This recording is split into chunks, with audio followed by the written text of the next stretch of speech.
You're listening to the Pillaging Podcast, companion podcast to PJ4F.com. That's pillagingJustForFun.com, the #1 podcast in Raider Nation. Tune in every week wherever podcasts are found.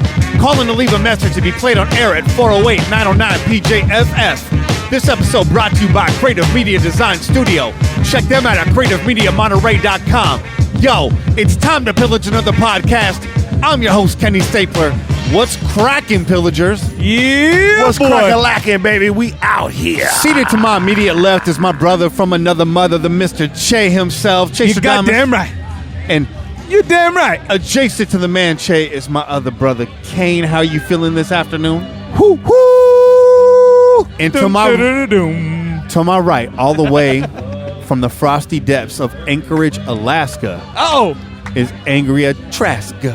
Yeah, all the way from Alaska to Trask. I'm about to melt down here. I just want you guys to know that. Yeah. I bet you're a lot warmer out here, huh? Yes, I am. Much you love much it, don't warmer. you? A lot of daylight too, huh? No, we still have a lot of daylight. It does. I was really freaked out last night because it got dark at like 7. I had no idea what was going on. It was weird. Don't you guys Welcome have like to the 40, real world? Don't you guys have like 40 days of darkness? No. 30 you need days, to stop right? watching 30 Days a Night and those crappy movies because Yeah. that is not even close to So true. Nome, Alaska don't get only 30 No, days. Barrow. That's what they're talking about. Barrow, Alaska. Nome is over to the western coast, and they have normal weather. Okay. Well, normal for Alaska. You ain't on no life below zero type shit, right? Nah. Mm-mm. I mean, we get that, but I don't go out. You ain't up in Chandler or Eagle's Nest, You right? stock up? No. Do you have to stock up for the winter? Do I have to what? Do you have to stock up? Like I watch a lot of fucking Okay, so Alaska we're shows. not- Like, I watch some motherfucking Yeah. those motherfuckers live out in the wild and shit. I Right. watch all them shows. Well, Life I below don't stock zero. up. I That's go what to we the talking store, which is like 6 blocks. So, Okay. I mean, I can stock up there, but it's kind of a waste of time. There you go. There you go. I don't even you have ain't that trying to much hunt room no in my moose house. or catch no fucking seals or no shit like that during the motherfucking winter time. I mean, summertime, right? Stock up for the winter. You know. Y'all better calm down over there. So you can go hide in the bush somewhere, huh? Honestly, I'm interested in what fucking seal meat tastes like. I'm just trying to find out who actually does that shit. Well, you know, if you marry Angria, she comes with 40 pelts. Are you off the fucking grid or are you on the grid? I am on a grid, but I'm not going to tell you which grid. That's a good answer. That's a solid answer. That is perfect. So, Angria, how's the Bay treating you? What have you done since you've gotten here? I since have you had landed? so much fun. The people down here are so nice, so friendly. Yep. I've only been catcalled like twice, so it's not bad. We went to San Francisco the other day, and it was kind of just like a really big combination of Anchorage and Las Vegas. So it was really nothing special for me, although I did have that clam chowder and the sourdough bread bowl. Yeah, you did your thing. And I thought my knees were going to fall out because it was really good. It's really good. It was. It's really good. People say Fisherman's Wharf's like a touristy place. Absolutely goddamn right it is. But you know what? You take people down there and you have a good time every time. There's good food down there. Every fun. freaking water coast, every freaking coast city is the same as San Francisco. Has the same has stores. that same freaking feel, with man. the same magnets and the fucking same stores. Exactly. Same shot glasses with the same nautical theme and everything. Yeah. Different It names. just has Different different names. wording on it. Different city name. Every sea city has like a wooden statue of a fisherman outside one store, right? He's got like the yellow slickers on. Facts or no? Those are Facts. motherfucking facts. I was just in Monterey. I saw that motherfucker. Yeah. Shit. Hey, look, every city. I was just in Vancouver. It looked like San Francisco. It looked like Japan. It looked like motherfucking Seattle. It probably You know looked what like I mean? Anchorage, Alaska, too. They all look the fucking same. Yeah. They're close to the damn ocean. All right. So what are we drinking today, Che? Oh shit! I'm off my game here. We're out of our element. We're doing something different, but I have to announce our latest segment, Chelas con Che. Chelas con Che.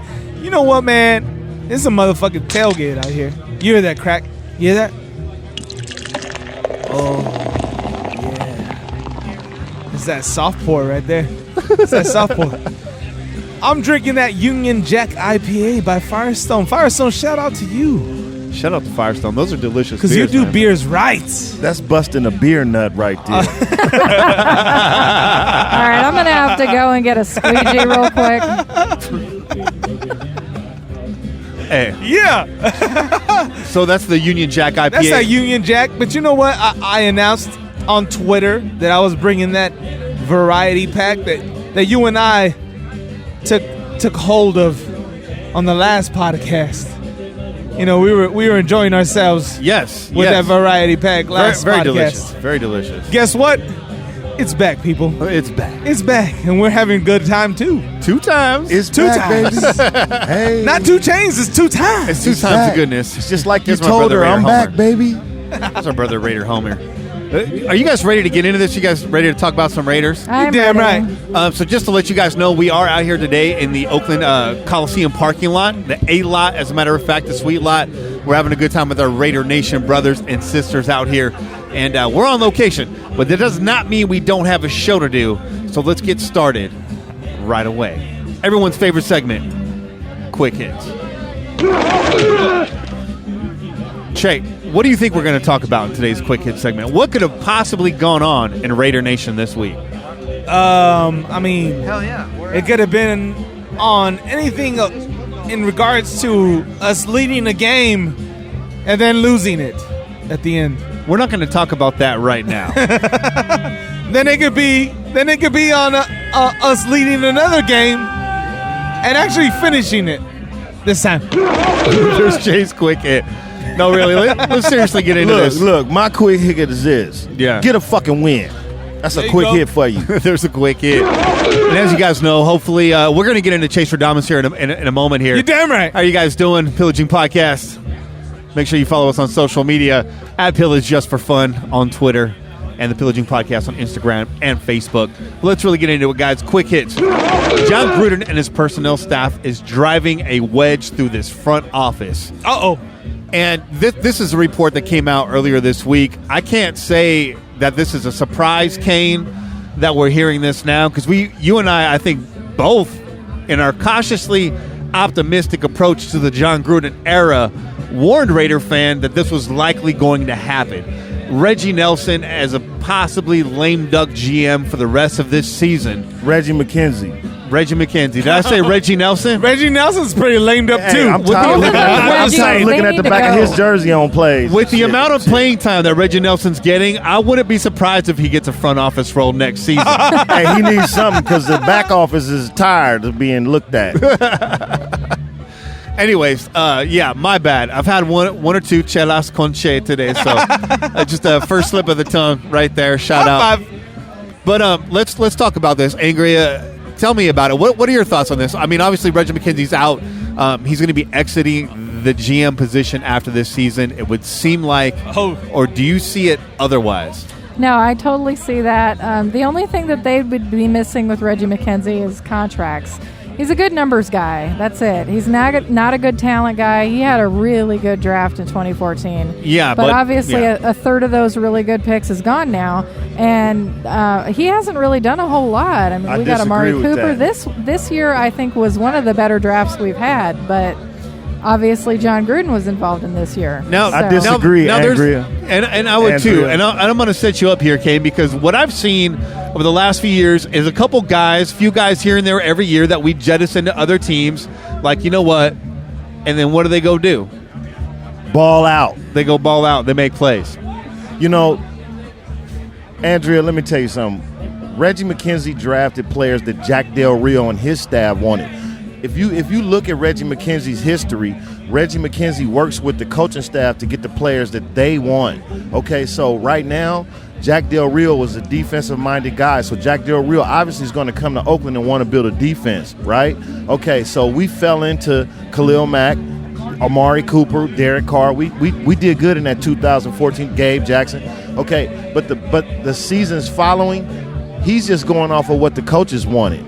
You know what I mean? And so enter a new coaching staff, and they're not those players aren't the players that they want. That doesn't mean that those players can't succeed in the NFL. It just means that they can't succeed inside of Paul Gunther's system. That's a good point. Yeah, so we absolutely. can't blame Reggie McKenzie. Reggie McKenzie is doing his job just like he's doing with John. He's bringing in the players that John wants, just like he did when Jack was here. He brings in players Jack wants. So John and Paul Gunther obviously didn't like, you know what I mean, the defense that Jack put together, so they jettisoned 90% of those players. And we almost at 95%. Carl Joseph and Vanderdoes are about the only two guys left. So if you look at what I'm saying, they just didn't like the defensive players that they picked. Not necessarily Reggie McKenzie made the wrong draft picks. Yeah, he may not have made the wrong draft picks, but he also did not make very good decisions in trading. Why would we send any picks with that guy who we won't talk about who left? Absolutely, but you know what? True. I think that has something to do with John Gruden. I think John Gruden wanted to get rid of the problem that he thought was a problem, media situation. He was in the media for the last 10 years, so he knows what type of situation this can cause inside a locker room for an organization. And if Khalil Mack had held out, and they knew they were never going to pay him that money, they knew it. It wasn't going to happen. That wasn't going to happen. So why not? Why prolong it? Why franchise tag him for 3 years and go through all this shit when we're going to have just a media shit circus for 3 years? Let's have a shit circus for one season, and then let me go and draft some players in 2019, and we can forget about Khalil Mack. We're gonna forever talk about Khalil Mack through the 2018 season. By the way, win a Super Bowl. By the way, if we lose today, tickets to the shit circus go on sale Monday morning. Absolutely. Just wanted to make sure everybody you know got what? in line for their tickets. Hey, they already posted for sale right now, bro. You know what I'm saying? They already posted. They just ain't sold out yet. They're taking advanced orders right now. So call in. Preparation. Call in 408-909-PJFF for your tickets to the shit circus. We'll make sure that you're represented. We won't be there. We won't be there, by the way. Quick hits. Carl Joseph seems like he might be on his way out on this roster. He might be the next Reggie pick on his way out. What do you think about that, Jay? You know what, man? We have our reservations about that. That's your guy, bro. You're really better off speaking about this instead of me. But I know. You know what? I've been behind Carl. I was behind Carl Joseph too. I still feel like Carl Joseph can be the player that we want. We just need consistent coaching, man. I think, just like Derek Carr, he's never had any consistent coaching behind him. Yeah. So how are we gonna fucking fault this guy for not producing the way we wanted him to? Because his coaching staff changes every fucking year. You know what I mean? Right. So what it is. Apparently this coaching staff decided that Reggie Nelson is a better choice over Carl Joseph, which I find really insane. But you know, I'm not Paul Gunther. We digress. We've talked enough about Reggie Nelson on this podcast. We haven't. Carl Joseph. Listen, Carl Joseph and a third-round pick for Le'Veon Bell. That's not gonna happen, though. They're gonna shortchange us on that. And if we try to get Le'Veon Bell, they're gonna fucking take everything we could give. That's what I'm saying, and that's why I don't want us to go that route. And KJ's going to be the next Mike Mitchell for them for like 5 more years, right? Hey, we have Le'Veon Bell for the next 5 years too. That'd be sick. Sick. I'll be with that. Let's keep it moving, guys. To be honest, not a lot of quick hits today. By the time you hear this show, the game will have already happened. That's right. We're going to get into some facts today, and I talked to my friend Mike Gorelli over at PFF Oakland Raiders, and he hooked me up with some up-to-date, season-to-date facts. Yeah. And we're going to run this by the crew here, and I think I'm going to go round-robin style and see how you guys feel about this. And I see Homer standing in front of me, and I kind of want him to go first. Yeah, so, boy. If you don't mind, if somebody can slide their microphone around to him, give me a moment here. I'm going to feed you, and I'm going to get your thoughts on a topic. So get ready on the microphone, sir. I'm going to tell you right now, bud. Get ready on the mic. Get ready on the mic. Are you ready? I am. This is the nation's newest favorite segment, the Silver and Black Facts. Fact. Brought to you every week by Pro Football Focus. Make sure you follow PFF Raiders for all their stats and Silver and Black insight. Right now, according to PFF, and you say what you want about their grades, but right now the Raiders' offense is ranked at 68.7. That's 18th in the league. But the defense is ranked 30th in the league, and special teams second to last at 31st.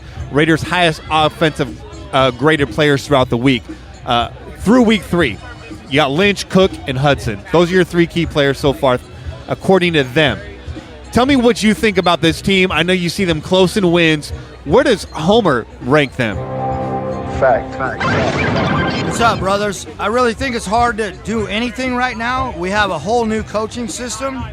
We have players that are veterans on this squad that know about football. They're learning a new system. They're integrating new players and a new style of coaching. I truly think that we haven't seen the best of us. I mean, I sat there at the Rams game and I looked up at the scoreboard the whole game until the third quarter, and we were leading in every category that is meaningful. I mean, that's a lot against a great team. And I don't want to hear that the Rams didn't have any preseason games under their belt, because neither did we. I truly believe that we have talent. I think it needs to come together. I think that the youth and the veterans need to learn to trust each other more. I think they need to learn what the coaches want out of them. And I think we're going to see better things. We need to finish. It's all about playing 60 minutes. We're great for 45 minutes, and then all of a sudden, somehow we forget that it's a 4-quarter game, because all I see is we should be 2-1 right now. I'm really frustrated, but I'm not going to ever give up, because I think this team is more than capable to put some wins on the board. We're going to be in California. We're going to be on the West Coast, actually, even in Arizona for like the next 4 or 5 games, besides traveling to London. Let's get this done. I think that we still have an opportunity to have a season where a lot of people are already giving up and they're looking at draft boards. Don't look at draft boards. Look at what we can do. Yeah. I'm out. All right. Thanks, Homer. Thank you. Thanks, Homer.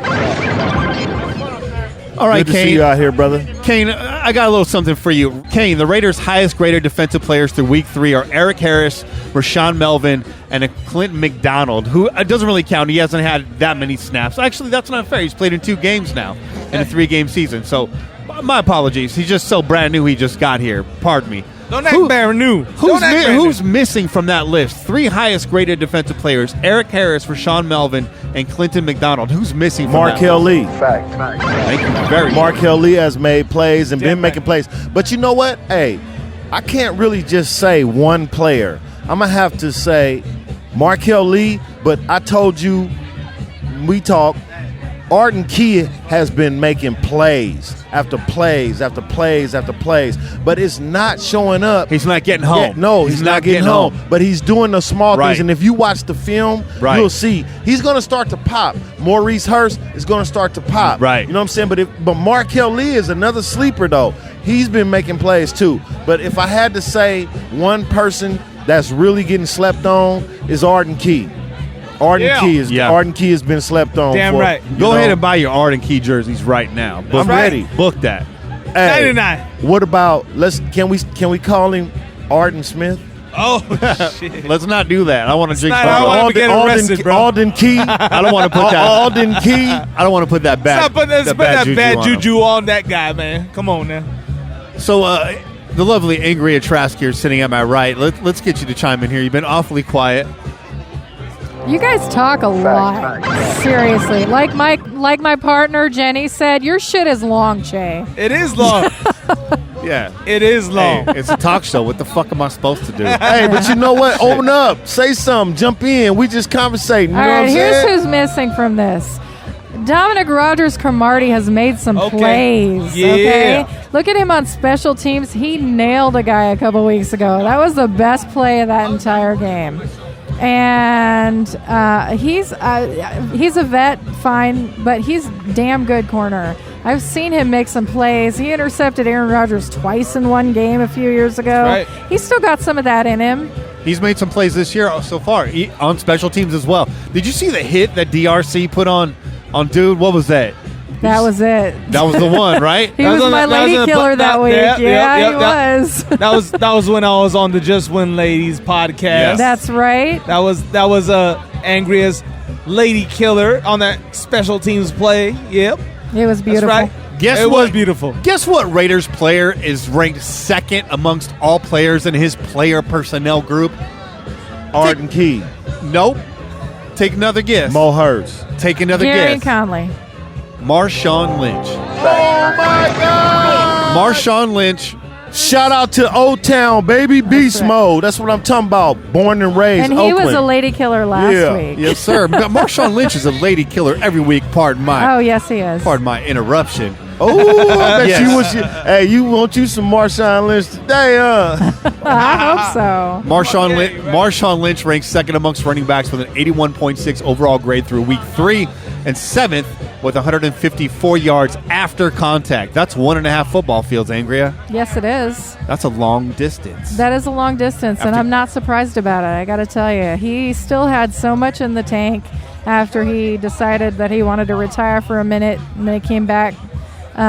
He wanted to give everything he had to the Raiders. This is his team that he loves. So That's right. No, this He's is the given it. town that he loves. This That's is right. everything And he the loves. town that he That's loves, right. the team plays in it. Yeah. Once that team leaves, we'll see how devoted We'll he see is it. to Yeah, that.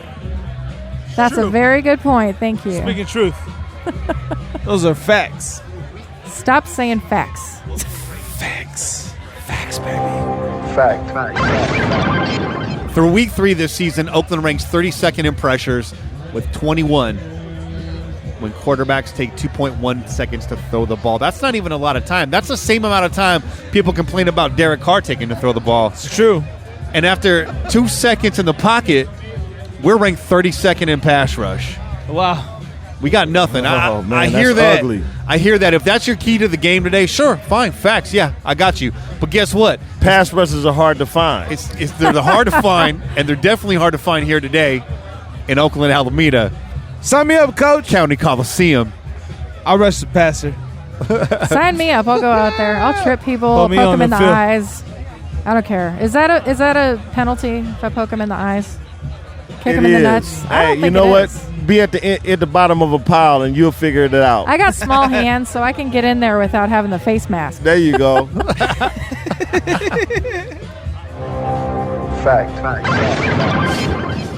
The guy that really jumps out at me, I'm looking at all these stats, and I'm realizing at this point with the amount of beer I've had to drink and what's going on, there's too many to read.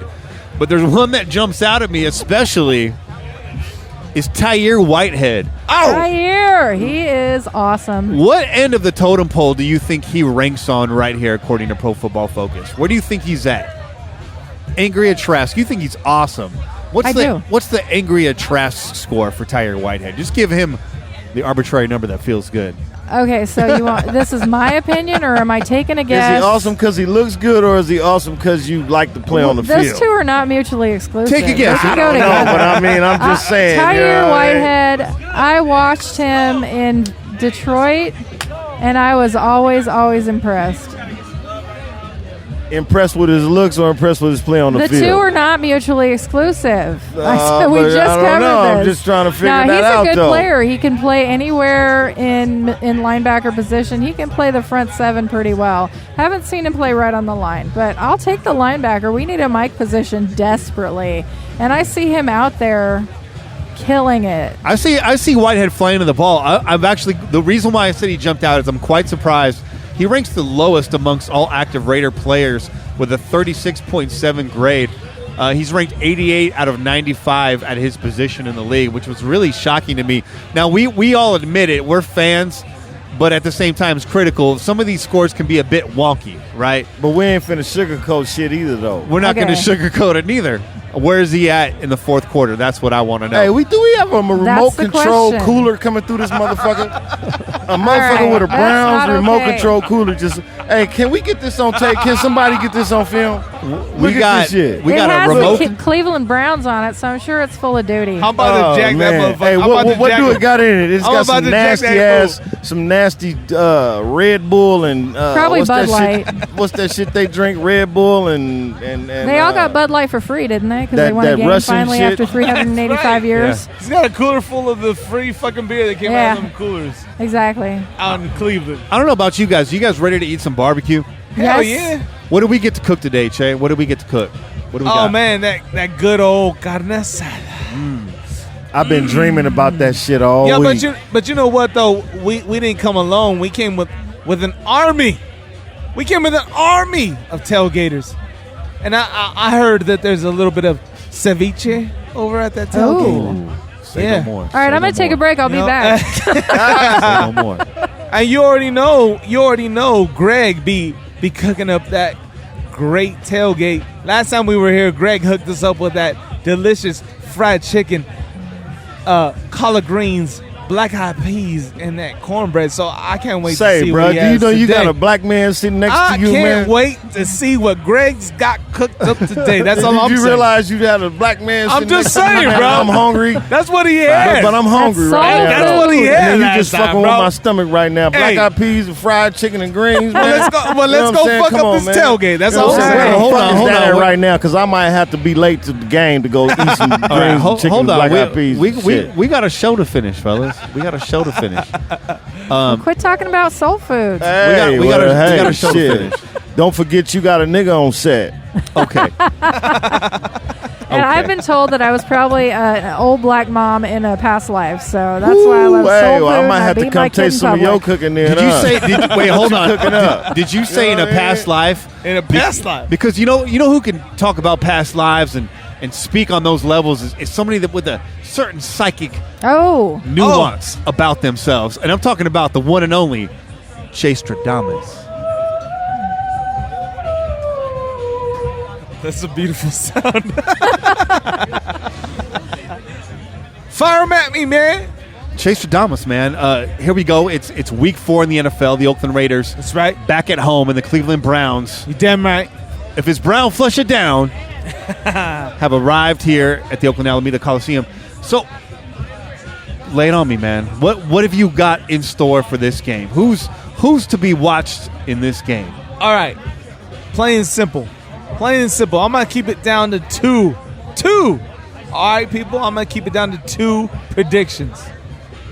Besides the win. Only 2, huh? We're going to win this. Just 2? That's the 3rd prediction, but I don't have to say that. But okay? just 2. Just 2 predictions. Okay. Okay? We only get 2. We're only blessed with 2. The first of the predictions is that we quiet down Myles Garrett. He's having a great season up to now.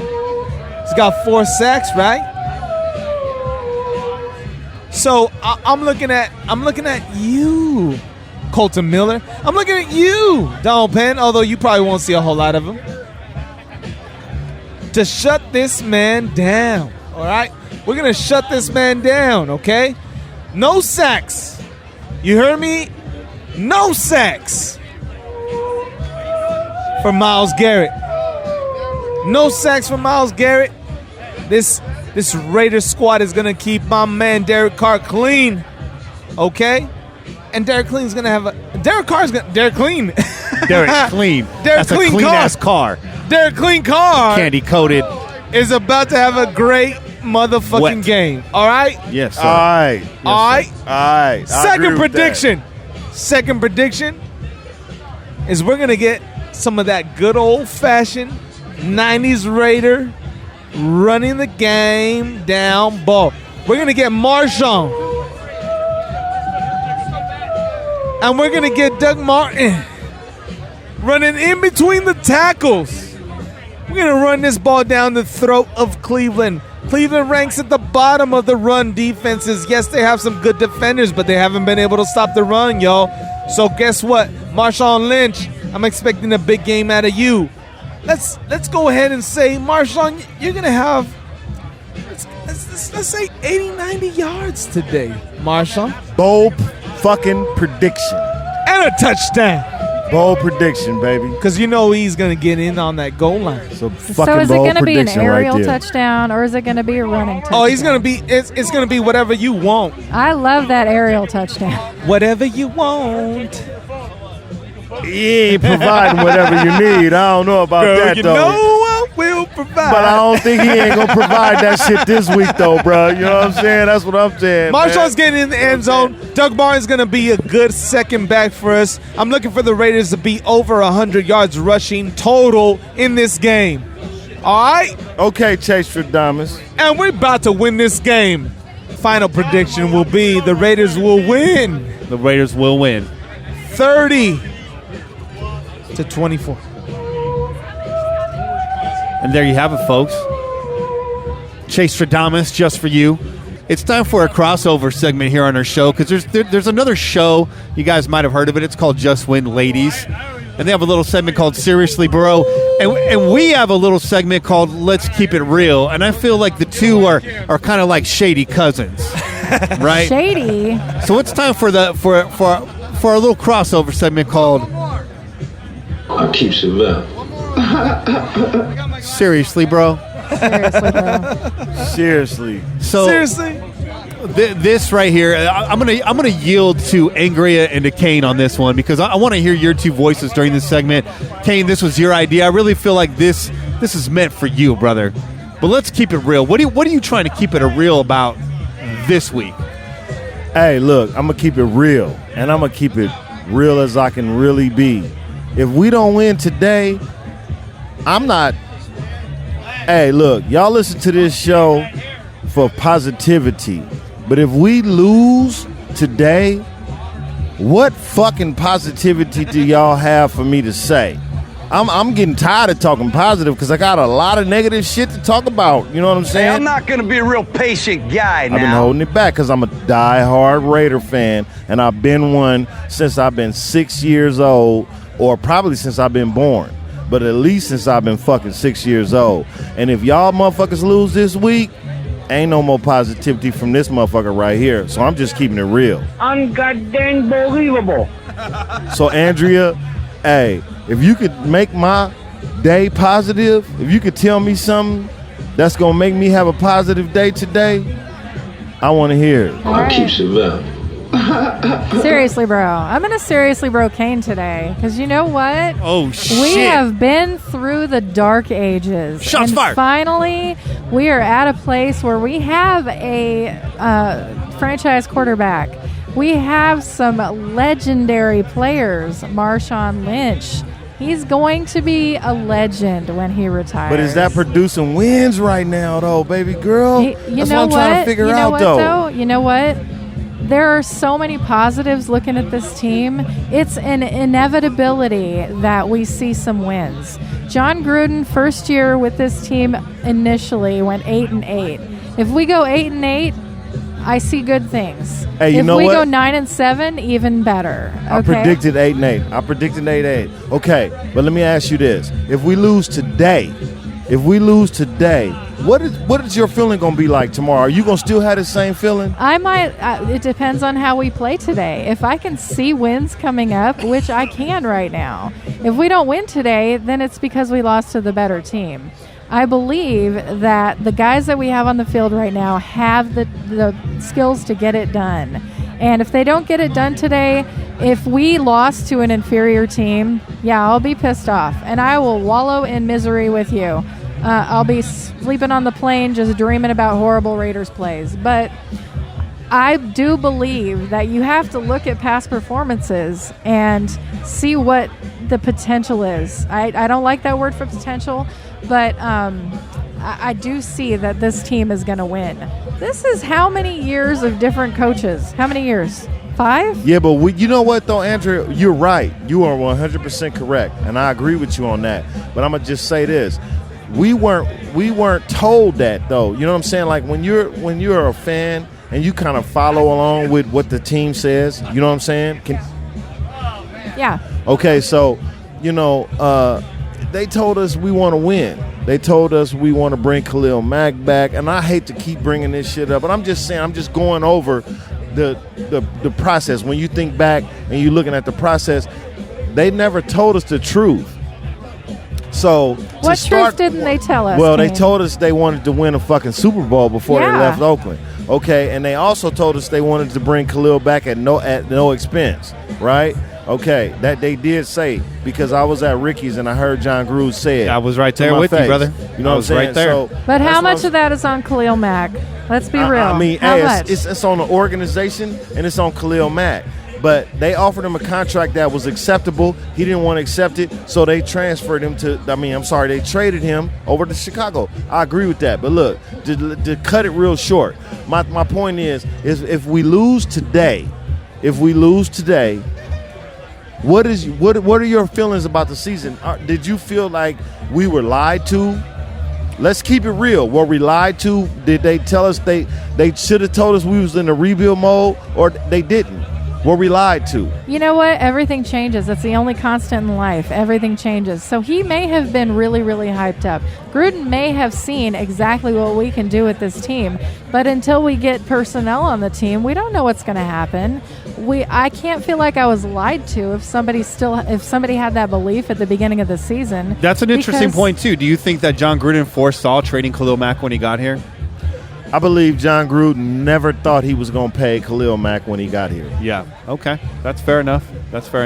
You think the Aaron Donald deal pretty much sealed the deal there? And I think the Aaron Donald deal sealed it because they offered Khalil Mack a contract in February, which matched Aaron Donald's contract. Right. Him and his people turned it down, and so here we are today. Khalil Mack tearing shit up for the motherfucking I'm ready to tear up some carne asada. What about you, brother? Are you ready to tear up some carne asada, King? I'm ready to tear up some carne asada. All right, I got to say one thing. All right, I'm going to let you get in here with the rebuttal. I need a rebuttal. Kane, how well do you think he would do if he was on the Raiders right now? Would he be tearing shit up like he is on the Bears? Absolutely. So why are we sad about that? It happens. He's gone.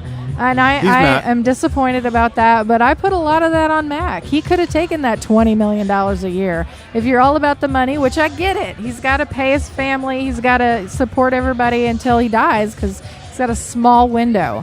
But either you're dedicated to your team and you appreciate your new coach and try to give him a chance. Paul Guenther's a great DC. Or you want the money and you go wherever the money's going to take you. Yeah. But you know what, Andrea? I don't think players think like that, and you're right. And I love the way you think. You know what I'm saying? The way you think is the correct way to think when you're in the NFL. But I think these players think NFL life is short, and they don't know how long they're going to be in the NFL. So they're going to try to get the most money they can as possible. And the Raiders didn't want to pay him.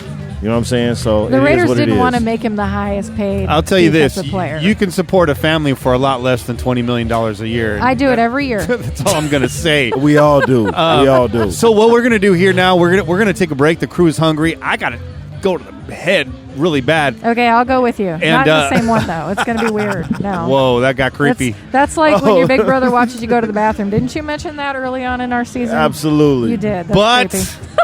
Coming up next on the show is a segment we like to call Meet the Nation, where you get to meet some of the guys out here roaming around the parking lot. A lot of folks today coming in from out of state, hell, out of country even. You're going to hear their stories, and you're going to hear a little bit of an interview from Jason Cole that I heard earlier in the week. And then we're going to get out of here and hear from your calls. And the next time you hear from us will be post-game. You'll get our immediate post-game reaction. So we'll see you guys on the other side. We out here. Raiders, baby. Go Raiders. Raider, a person who attacks an enemy in the enemy's territory. A marauder. Where you guys come from? Hungary? Calgary. Oh, I was like, he doesn't have that kind of accent.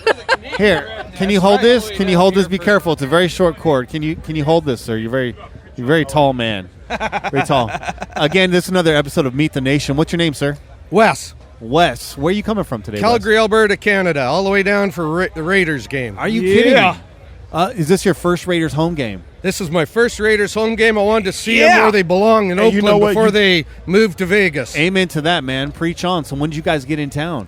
Got in on Thursday. You guys been taking in the Bay since you got here? Caught a Giants game the other day. Hold on now. I heard you almost say Dodgers game. Hey, Nope. wrong game, sorry. though. Dodgers game. That's right. You had it right the first time. Catch an You A's had it right the game. first time. Kane's right. What'd you say, Kane? Got to catch an A's Yeah, game. that They're was the on. most This is popular on my team in the bucket Bay Area list, right man. now. Had to come to Oakland. That's true. Yeah. Well, welcome to Oakland, man. I hope you enjoy your time here in the Bay. You guys sitting in the black hole today? Yes, we are. Yeah, there you go. Getting the full experience, Right right? there you down go. front. Have you tried some of the food here today so far? Not yet. Not yet. What are you doing, sir? It's almost 11:30. You look like a hungry man, too. You're a big man. I haven't missed too many meals. Yeah. The only thing I want to do is I want the Raiders to kick ass, win game number 1 for the year. You're damn right. But I'm an OU grad. I'm a Sooner. Just don't hurt Baker Mayfield. Kick the team's ass, win the game, but don't hurt Baker because He's my man. Well, you know the quarterback must go down, and he must go down hard, right? If Hurting Baker Mayfield wins I'm really the torn game, on that I'm all one, man. for it. I want the Raiders to win by 30 points. I just don't want to hurt Baker. I like the energy, brother. I get it. I get where you're coming from. Don't want to see nobody get hurt neither. You enjoy your stay out here, man. Go Thanks Raiders. very much, guys. Appreciate it.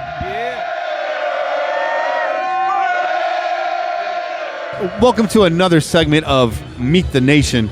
This gentleman here has been a member of our community for quite some time. Why don't you go ahead and introduce yourself? This is Oak Raiders, Matt.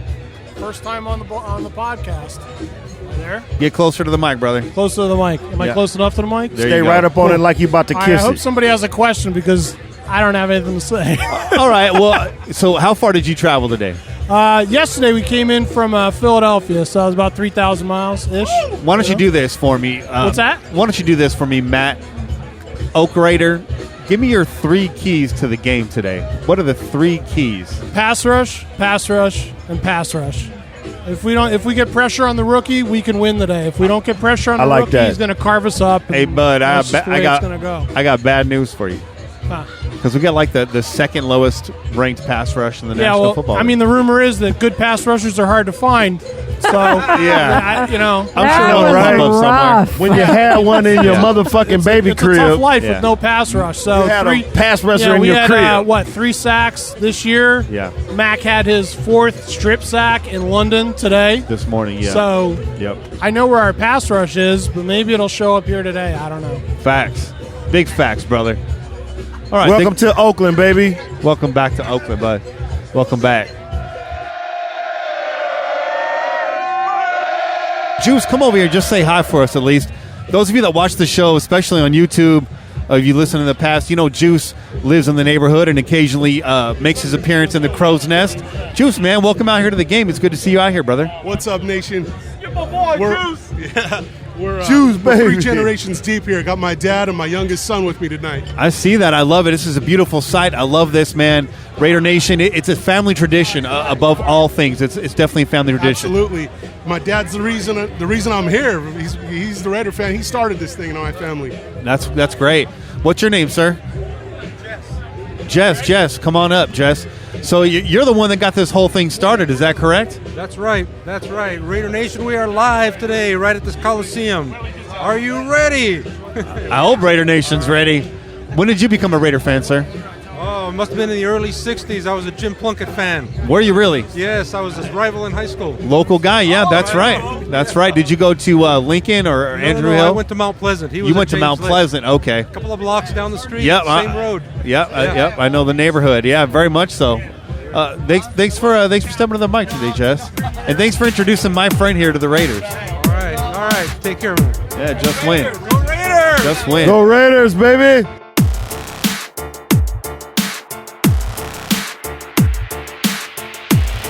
All right, and we're back, and we're joined today by Jason Cole, NFL writer for Bleacher Report. Welcome to the show, Mr. Cole. Please let our listeners know how they can find you and follow you online. You can find me on Twitter at JasonCole62. That's the best place to find me.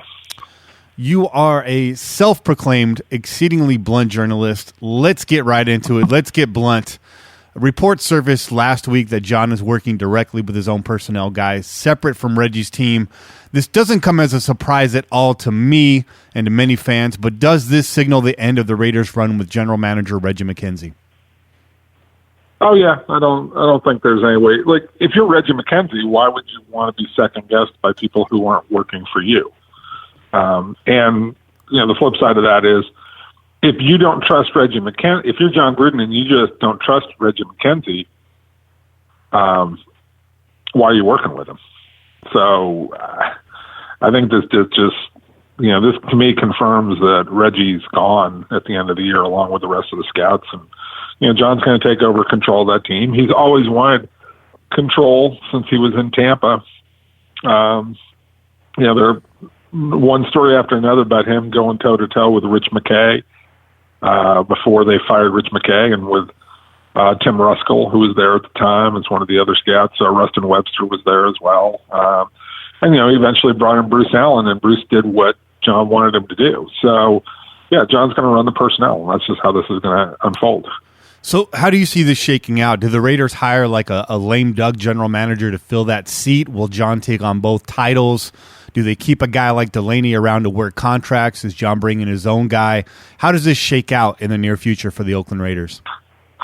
Well, I think that they'll probably keep somebody around to do the contracts, and the contracts aren't the biggest issue. That can be worked out. The value, as long as John is part of the valuation, he doesn't care who's actually negotiating the contract. In most cases, so I don't think that your cap guy is going to be moving anywhere, especially because that guy works pretty closely with Mark Bedane and the rest of the legal team, and John's pretty tight with those guys. But as far as they'll bring in, maybe Bruce Allen comes back after he's sort of done with this whole thing with the Redskins, trying to get them their stadium, or if he loses power and, Dan Snyder says, I need somebody different. There's a number of ways it can play out. They're going to have a GM in name, it would be my guess, but the power is all going to be John's power. Again, that's the setup that Tampa eventually had. So I would be shocked if it's anything else.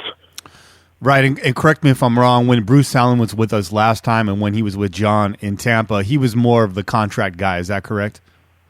Yeah, and that's what Bruce is. I mean, Bruce, again, could take over that role. Bruce has worn a lot of hats over his career in the NFL. He's been a contract negotiator when Al first brought him to the NFL because he had been an agent before that. He's worked in some elements of personnel, although, because his dad was obviously a great coach, although I wouldn't want, Bruce Allen scouting players for me. I don't think he's patient enough for that. And then he's been a team president where he's handled much larger issues like trying to get a new stadium or negotiate contracts with cities for training camp and things like that. So, again, Bruce has worn a lot of hats over the course of his career.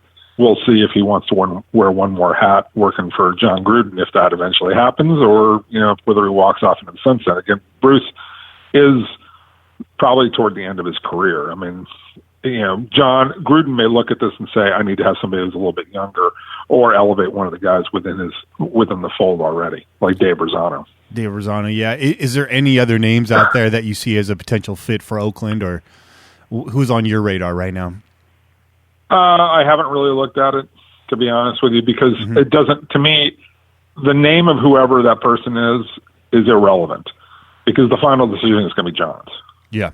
So, you can fill in whatever name you want. That person is basically powerless because they're underneath John and they're taking marching orders from John about doing personnel.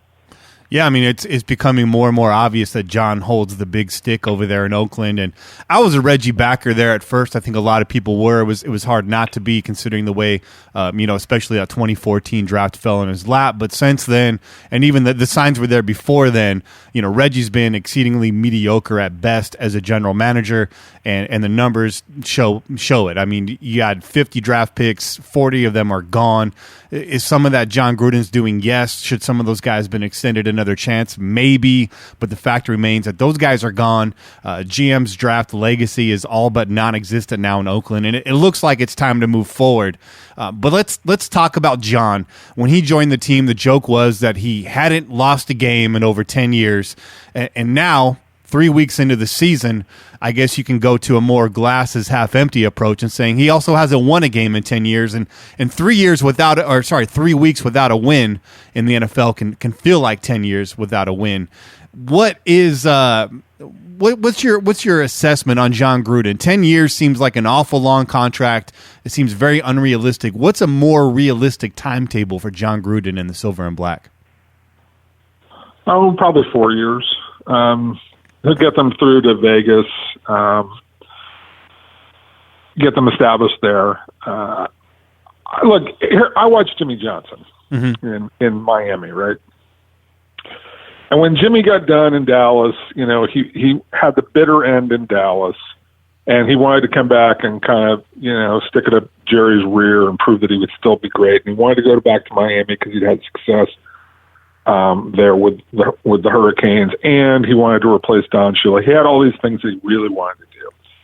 And he got back there and he found out, this coaching thing's not all it's cracked up to be, okay, because it takes a lot of work and a lot of energy.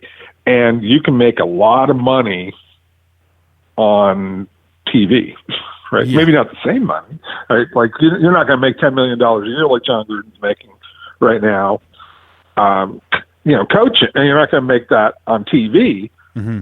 but you're probably going to make 3 or 4. And you're going to make $3 or $4 million a year, and you get to sleep in your own bed most nights. Mm-hmm. And you don't have to be around for 80 hours a week, and you don't have to try and convince Donald Penn to take a pay cut and still want to play hard. And you don't have to deal with losing games and all the other stuff that goes with doing this. So, I look at guys like Jimmy and said, the energy ran out really fast. And I look at Bill Cowher, who, settled in after a few years of saying, maybe I'll coach again. And now all of a sudden you don't hear a murmur about Cowher because Cowher's got a nice life, right? He does what he wants. Yep. And I think that, this is going to wear out. I mean, the odds are that Gruden's going to wear out. He'll burn out a little bit. He'll get worn out. And so 4 years, that's a long time to do this. When again, ESPN will take you back. I mean, you guys watch the ESPN Monday night telecast these days. Yeah.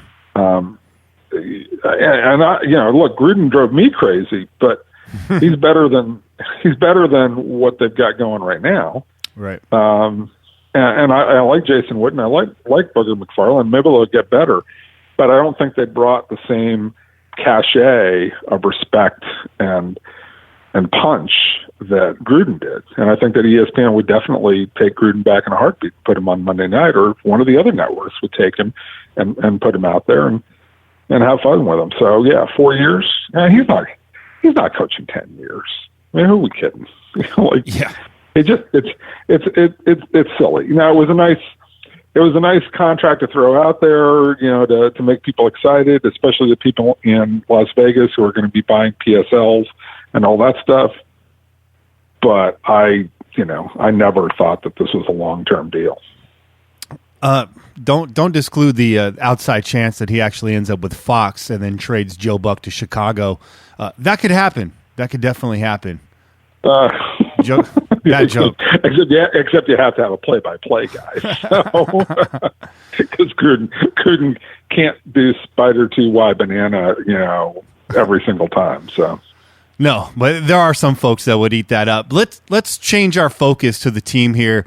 This year, and I think this even started last year, there seems to be a divide between fans who are on the ledge and those who believe this team is poised to run the table through the rest of 2018. So it goes in Raider Nation. Blind optimism abounds, and then you got the contingency. There are people who think they're going to run the table? There are people out there that are saying, we're going to win the rest of our games, and we're going to pillage the playoffs this year. This is just, I'm just looking at the extremes, right? One side of the spectrum versus the other. Then you got a lot of folks right in the middle that are still in a way. So there's a lot of people who turn the television off when the Raiders are on defense. There you go. Is that what you're telling me? There you go. Okay, got it. Okay. Look, this is the teams. I don't think this team is as bad as it is played at times, but it's not good. Mm-hmm. All right. And I think that one of the things that John has to deal with is that they put a dagger in the heart of the team, a week before the season started.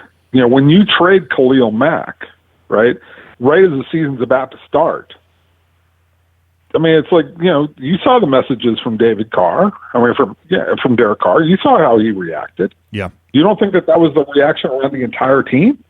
That was the reaction around the world, aside from Chicago. Right, but see, Khalil Mack is the kind of guy who I always like to relate things to kind of in the most basic terms, right? Like Khalil Mack was always the guy who, when you pulled up with the school bus at the other high school, that was the first dude who got off the bus because he intimidated everybody. Mm-hmm. Like, that's the dude who comes out of the tunnel and you go, oh, we got to deal with that dude. Like, oh, that's a reminder of it, right? Yeah. And they don't have that guy anymore. Like, I remember, guys who played with the Dolphins back in the in the 80s and 90s would say, "Oh yeah, we got Marino. We got a chance." Like no matter what. When you take away a guy of that caliber, it's deflating. And they played hard at times, but they're not good enough. And you don't have enough pass rushers. You don't have speed linebackers. You don't have a lot of you don't have great DBs. You maybe have a decent one in Gary and Conley, but this team is not loaded with defensive talent. They're loaded with a bunch of complementary players, which again, you can come back in the indictment of Reggie, but Reggie did draft Khalil Mack, who was on a Hall of Fame path. And then you toss him aside, and it's like now everybody's really ripping on Reggie, and Reggie's going, "Hey, wait a sec, that's my guy." What you do, right? And so I get where, I believe in optimism. I hope that this team plays better. I don't dislike the Raiders, but you got to call it like you see it at a certain point and go, that team was not great to begin with on defense. And then you took away the best player, you eviscerated their soul.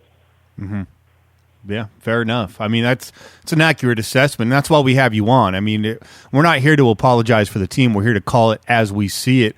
In your opinion, how many wins does this team actually have in it this year? What's the best case scenario right now that Raider Nation can hope for? Well, I mean, where they got I'm trying to remember everybody that they play. They got Cleveland this week, right? Got Cleveland, and then you got the Chargers in StubHub Stadium, and then you travel to London and play the Seahawks, and then you hit the bye week. There's optimism that the Raiders can be 500 by the bye week, and I can make a case for that. Then after that, I'm going to tell you right now, it's a 50-50 that they beat Cleveland because Cleveland defensively, is outstanding. They're the real deal. They are legit, right? I mean, they're a completely legit team on defense. And if Mayfield continues to give them some energy, now I'm really interested to see how the Raiders defend Mayfield, because my thought is because he's so quick getting rid of the ball and reads defenses really well, and that's what you saw in his first start. That I would drop guys into coverage. I would have 8 in coverage every single time, just to make him hesitate, right? And take away the easy throwing lanes and make him bring it down. Now, you don't have the pass rush that's going to get to him with 3 guys, but if you force him to think a little bit, maybe you force him into some mistakes. And to me, that's the better way. That would be the way I would initially defend Mayfield. Given how he played in his first game and given the lack of pass rush that the Raiders have right now, that would probably be the way that I would choose if I was the Raiders to play him. So I think tomorrow's a really interesting game, but I think it's a flip of the coin. And then you go overseas, that's a flip of the coin. I think the Chargers are just flat out better than them right now. Right. So, to run that table, just run those 3 games. Yeah. I mean, sorry, I'm not trusting that. I'm not saying it's impossible, but that's not what I would bet on. Yeah, I share your stance too. I mean, you got Cleveland Browns coming in here this weekend. By the time our listeners hear this show, the game will have happened, but it doesn't mean we shouldn't talk about it. The Cleveland Browns come into town. They're number 1 in the league in terms of turnover ratio. I believe they're a +3 right now. They got the hot hand coming in. Sure, there's film on Mayfield in college, but what film do you really have of him in this Browns system, aside from some snaps in preseason, a few snaps last week? This is a guy that can kill you with his feet. You don't have the pass rush to begin with. Throwing the house at this guy is going to be like chopping down a tree with a plastic knife. I think, Jason, I think the way that you're approaching this is realistic. Drop guys back into coverage, force them to make a decision, and hope that your front 4 can get home at some point. But I think over pursuing this guy is also shooting yourself in the foot, and your best case scenario is hopefully your secondary can bail you out of this game, or at least keep you inside of it. And fingers crossed that the Oakland Raiders offense could figure out a way to punch it in when they get into the red zone consistently this week. That seems to be what's hamstringing them. They're 4th overall as far as offensive yardage, but I think they're 28th in scoring. The missing link there is scoring when you get into the end zone, converting field goals into touchdowns, and just scoring touchdowns, period, which, I mean, it's a Captain Obvious statement, but it is what it is at this point. The next 3 games, they're not as easy as a lot of Raider fans might seem to think. I get the point that Seattle has to travel as far as we do, but historically we haven't looked good in these international games either, so it's tough to call right now. I don't see them going 3-0 over the next 3 weeks. Could it happen? Yes, it could. Have the Chargers shot themselves in the foot at times this year? Yes, they have. Are they dealing with injury? Yes, they have. Will that be technically a home game for us? Yes, it will. But it's still a good team. They got offensive power. They still got some defensive talent over there. That's going to be a tough game. There are no gimmies on this schedule. You come back after the bye. No. You got teams that you're going to face like Pittsburgh. Obviously, we haven't faced Kansas City yet. A lot of tough teams left on the table. Yeah, I mean, look, I think that, looking at, like the next 3, if you can come out of that and you're 2-4 coming out of that, that's pretty good. And then you get the Colts, see what condition they're in, the 49ers, that's a winnable game. The Cardinals are a winnable game. At Baltimore's tough. You get the Steelers at home. That's interesting. Mm-hmm. But I would say that, you're looking at a 5-win season tops. Wow. I think this looks like 5-11 to me at best. And this is just not like this is not, when you're really, really bad on defense, it's hard to overcome that. And when you're not getting, like, one of the primary problems that they have is Amari Cooper where is the guy from the first 2 seasons who looked like he was going to be special? That guy's completely disappeared. And, Jordy Nelson's playing better than him right now. And that's a damning comment when Jordy Nelson's 47 years old or whatever he is. Yeah. So when you have poor receiver play from a guy that, again, 2 years ago was looking like he was going to be special, that's really troubling. I mean, I thought at one point in time, a couple of years ago, this team had 3 guys who could change the X's and O's of a game. That would be the quarterback, Mack and Cooper. Mm-hmm. You've traded Mack away, and Cooper's disappeared. At best, you got one guy who changes the X's and O's. Now, critically, that's a quarterback, mm-hmm. and that's great. But you need more guys than that. I mean, Marshawn. I give Marshawn a lot of credit. He's played great so far this season. He looks like he's the same guy he was 4 years ago. But I don't know how you count on that long term from a guy who's been in the league for 11 or 12 years. Right, and this could look like Marshawn's last season. I don't see Lynch traveling with his team, and who's the backup plan at this point? Is it Doug Martin? Is it Chris Warren? Is a guy that's not on this squad yet? A lot of question marks there at the position, and you could even make the argument that Derek Carr has regressed as well. He looks like a shell of himself. Even though he has the same tendencies, you can definitely say that he is more hesitant than he was in 2016. But he's learning a new offense. For sure. There are some things there are some reasons why Derek Carr looks to be hesitant. I mean, this is an attack that he's not used to, mm-hmm. and so I'll cut him some breaks. Mm-hmm. I'm not as worried about Derek Carr yet. And that's not to say that you shouldn't be worried about Derek Carr at some point in time, but I'm not worried about him yet. However, you cut him some breaks and you see how it goes. But I'll say this, Gruden, he's got a wandering eye when it comes to quarterbacks. Mm-hmm. He always has. Mm-hmm. Yeah. I look for this team to potentially draft a quarterback this coming offseason as a backup plan, as a project, as a succession plan to Derek Carr, and maybe just to push the guy a little bit. I wouldn't be shocked at all. I'm going to argue with you on that point. I'm going to say this. They might take a guy late in the draft, but I think they're far more likely to sign an old guy. Mm. Because John doesn't really like to teach quarterbacks. Mm. This whole Gruden quarterback camp thing that they used to do is really, to me, kind of a farce. Right.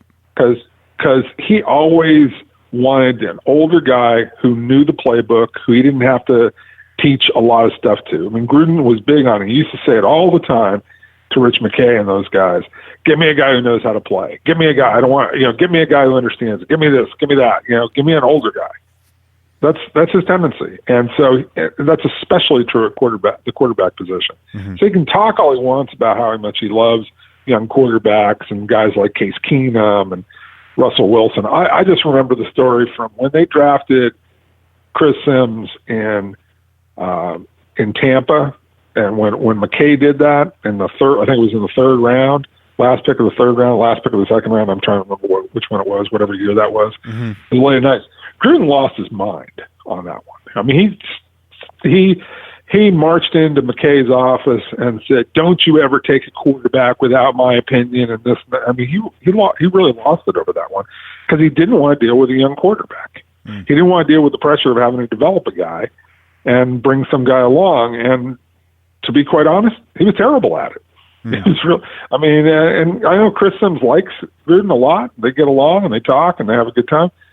But he'll tell you that John was a piece of work when it came to trying to learn anything about how to play. Yeah, he did not make it easy on Chris whatsoever, and you got to think that some of that, I mean, a lot of that was intentional. That's John's coaching style for one, but with the context that you've provided, I think that makes a lot of sense as well. And let's be honest too, every quarterback that came through the fired Football Coaches Association, John fell in love with, seemingly so, in his TV show. I mean, what are you going to do? Blast a guy on ESPN on your TV show? But I mean, there's been a lot said that John falls in love with these guys, or he seems to. I mean, he had high hopes for Johnny Manziel, and that scares a lot of Raider fans. I think his evaluation of quarterback talent of these young guys, and like you're saying, don't be shocked for them to bring in a veteran guy. Oh, he loves everybody. I remember I was at dinner with him in Tampa 3 years ago. It was before Connor Cook was drafted, and we were talking about the first round, and he goes, just don't be surprised if there are 6 guys. This cat Hackenberg can really play. He'll go in the first round. And Connor Cook, he's a first round pick. And I'm like, really? That's not what I'm hearing. He goes, yeah, captain of the team, and this. He raved about Connor Cook. Now he cut him this year, which makes me laugh, but. Before that draft, I'm just telling you right now, God is my word. I was standing there in a restaurant, Eddie DeBartolo's restaurant down in Tampa. They just opened it that night. And he just raved about Connor Cook. He thought that kid was awesome. Mm. And here we are now. Yep. Let's put a bow on this. I gleaned from your Twitter bio that you're a Pink Floyd fan. Is that correct? Oh, I just say no, not so much Pink Floyd fan. I just was tweeting yesterday about, or 2 nights ago, and while I was on my walk, I was listening to "Wish You Were Here." So, Pink Floyd's perfectly fine. It just was a random moment when I was listening to him yesterday. Got it. Well, I want to continue with this question anyways. I want to ask you if you can give me a song title or a set of lyrics that best describes this Raider team from Pink Floyd. Is it "Breathe"? Should Raider fans just breathe?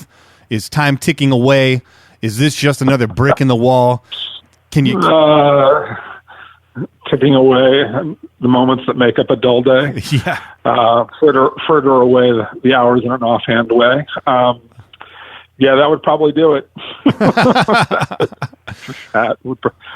Our Raider fans are going to love that. I can't wait for the hate mail that Fair enough, though. Fair enough. Let's pull back a little bit. Let's get more of a bird's eye view of this league. Who's been the most surprising NFL team for you this season so far? I would say the Dolphins. I mean, not that they're that great, but I think that when you let go of some high-priced guys, like they let go of Ndamukong Suh, and they traded away Jarvis Landry. They made some pretty big changes on their team, where people were sitting there questioning Adam Gase very severely, and they've responded with 3-0 so far. Now, do I think it's going to hold up? They've lost some guys, William Hayes already, and things like that. And it's still the Patriots are in that division, and when you have the best quarterback and the best coach, it's hard to compete with that. But give the Dolphins a lot of credit so far. The Patriots haven't necessarily surprised me. They've been a little more disappointing than I thought. I'm not surprised that they're 1-2. I am surprised that they're 1-2 playing as badly as they have. But the wide receiver position is just awful. The Rams, God, I mean, I expected the Rams to be really good. They've been better than I expected. Now, I don't know if it's going to hold up now with Talib out for at least 8 weeks and with Peters banged up. But whew, that's a really strong-looking team. I give Sean McVay a lot of credit for what he's done in a short period of time. Like, you could not construct – like, people should look at what Sean McVay has done and say, this is a blueprint for how a young coach should do it. You come in, you completely, energize the team. You run the offensive side of it, and you hire a bunch of older guys who can tell you what's going on and help you manage. Like Wade Phillips is a former head coach, guy who's a lot older, who has seen everything that there is to see in the league. And, like Wade Phillips isn't afraid to tell Sean McVay, hey, look, that's not going to work. Can, and he's got a bunch of guys like that, older guys who are going to be honest with him and tell him. And I think that's having grown up in this league and understanding and having listened to his grandfather and know football as well as he has. I think Sean really has taken to heart how you build a team. And they've been aggressive and they're going after it. And they haven't, like this offseason, they said, look, we've got something special now. We have Todd Gurley in his prime now. We have Aaron Donald in his prime now. Go for it. Go get the corners. Go get, go get another, out linebacker. Go get another wide receiver. Don't let it slip away. And I give them a lot of credit. Yeah, absolutely. And they delivered a pretty exciting Thursday night football game this week, the Vikings-Rams game. Definitely an exciting game to watch. This is kind of the point of the show where we pivot. We're coming towards the end of the interview here, and we like to get a little bit personal. I also feel like food and football are inextricably linked together, right? Fans love to eat while they watch their game, the tailgates, all that. I see on your Twitter bio you're a self-proclaimed fan of Michael Simon. Is that the Food Network star that I'm thinking of, or is this a different Michael Simon? Yeah, Michael. He actually appeared on a radio show that I did once, probably 3 or 4 years ago, and did a segment because he's a big Cleveland Browns fan. This is back when Johnny Manziel was trying to make it, and he was hoping that Manziel was going to be the guy. Hopefully Baker Mayfield's the guy for him. But, yeah, Michael Simon, been to, his restaurants in Cleveland and, watched his shows. I mean, he's fun. I mean, I used to be big on Guy Fieri, who's obviously a Raiders fan. Kind of switched to Michael Simon when he did the radio show. It was pretty sweet for him to do that. Yeah, Simon's a cool guy. I'm a Food Network junkie. I'm a home chef. I grew up in restaurants. I do a lot of that. Are you a cook? Do you cook at home? What meal are you most proud of? What's your specialty? Well, I stole a recipe from a friend of mine probably, 10 years ago, which I've sort of made my own. It's called tequila chicken. And and chicken breast is hard to turn into something really good because there's no fat on it. It's so lean, right? So what I do is I'll buy some chicken breasts and slice them in half lengthwise, put some olive oil, salt, pepper, kosher salt, and then you use that McCormick's mesquite seasoning, and you just bathe it. It's like bathe them in that, right? And then you put together a marinade of, like if I do 4 chicken breasts, I'll do 6 large jalapenos, a full white onion, some garlic, probably 4 sprigs of garlic, grind that all up. It's almost like a salsa base, right? And you put that in, then you throw a couple of quartered lemons. You squeeze the lemons out, and you put the lemon juice in there, and then throw the rinds in there as well, because you want as much of that juice as you possibly can. Then you throw a couple of shots of tequila in that. And then you just carefully put the chicken inside of that, marinate that overnight, bring that out. You got the split chicken breasts. You cook them about 4 to 5 minutes on a side, depending on, the temperature and depending on if it's an open grill or if it's a closed top grill, all that kind of thing. And boy, that's some good Southwest eating, that goes with a salad. You can do that with some fettuccine Alfredo. You can go with some mac and cheese. You can go a lot of different ways with that one. It's pretty much a catch-all. But if you like it spicy, because when I grind it, when I put the marinade together, I throw in the jalapeno. I leave the ribs and the seeds in there. Yeah. So you get that nice kick from that. But you gotta make sure you grill it. Like some people, I cooked it once when I put it in like not a Dutch oven, but sort of like that, and it didn't get you didn't crisp up the onions enough, and so you got to do it over an open flame. Absolutely. There's nothing like an open flame, and it definitely goes with the football season. You're making me hungry, man. You live out in Florida, correct? Is that right? Yeah, but I grew up in California. I grew up in L.A. and then went to school in the Bay Area. I lived in California until I was 30, so I miss it. I miss it a lot. What regional dish out here in California, what cuisine do you miss the most that you just can't get the same out in Florida? You can't get Mexican food in Florida. No, you can't. No. I mean, there's a few Mexican people who live out here, but there's not enough of them who make it competitive and authentic. And there's nobody who's really gone out to California and bring it. I mean, you can get your basic, decent fajitas and chips and salsa. I mean, there's okay places for that, but you can't. I mean, you can't go to like is it Estrelitas in Alameda? Mm-hmm. I don't know if they're even still open, but like go to an all-night place and go there and get something really authentic. I just miss the classical Mexican places with the Formica tables and the basic chairs, and you go in there and the food just be awesome. Right. And like that's all over Los Angeles, it's all over the Bay Area, all over San Diego. You can't find that. You can't find that at all, not in Florida. Well, let's wrap up this little food segment here, and I'm just interested to know what's your last meal consist of, your go-to dish. It's your last meal. You're sitting on death row. What's on your plate, Jason? It's a little dark, but my last. If I had a choice of what I was going to do, that's a tough one. I mean, see, like I'd be going with a 7-course meal. That's the thing.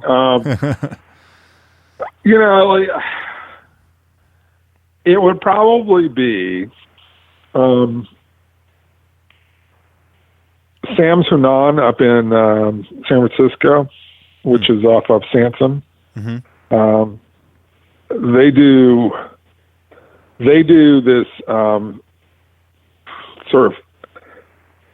I mean, between the Musha pork is just fantastic, right? And then they do some incredibly, the spicy, the traditional stuff, the Kung Pao chicken, the Kung Pao shrimp, all that. Mm-hmm. But they do it like when you ask for it spicy, they do it real. Like you're like they don't like sit there and go, oh sure, we'll make it spicy, and then it's like grade 2. It's legitimately grade 5. And then but it's a like an appetizer where it's a fried like almost like a fried top on it, and then you cut through it, and then there's this really good meat pork. It's a really good pork dish, and I can't remember exactly the name of it. Had it, but I would probably go to Hunan, Sansom in San Francisco, and have that. Would be right there, or maybe go to the Stinking Rose and just eat all sorts of garlic with shrimp and butter, and there's a couple of places in San Francisco that you would go to that would qualify as a pretty damn good last meal. We got to get you out here for the Garlic Festival. Anytime you're interested in coming out, let me know. I'm right across the street. I'll put you up, Jason. I'll make sure. Absolutely.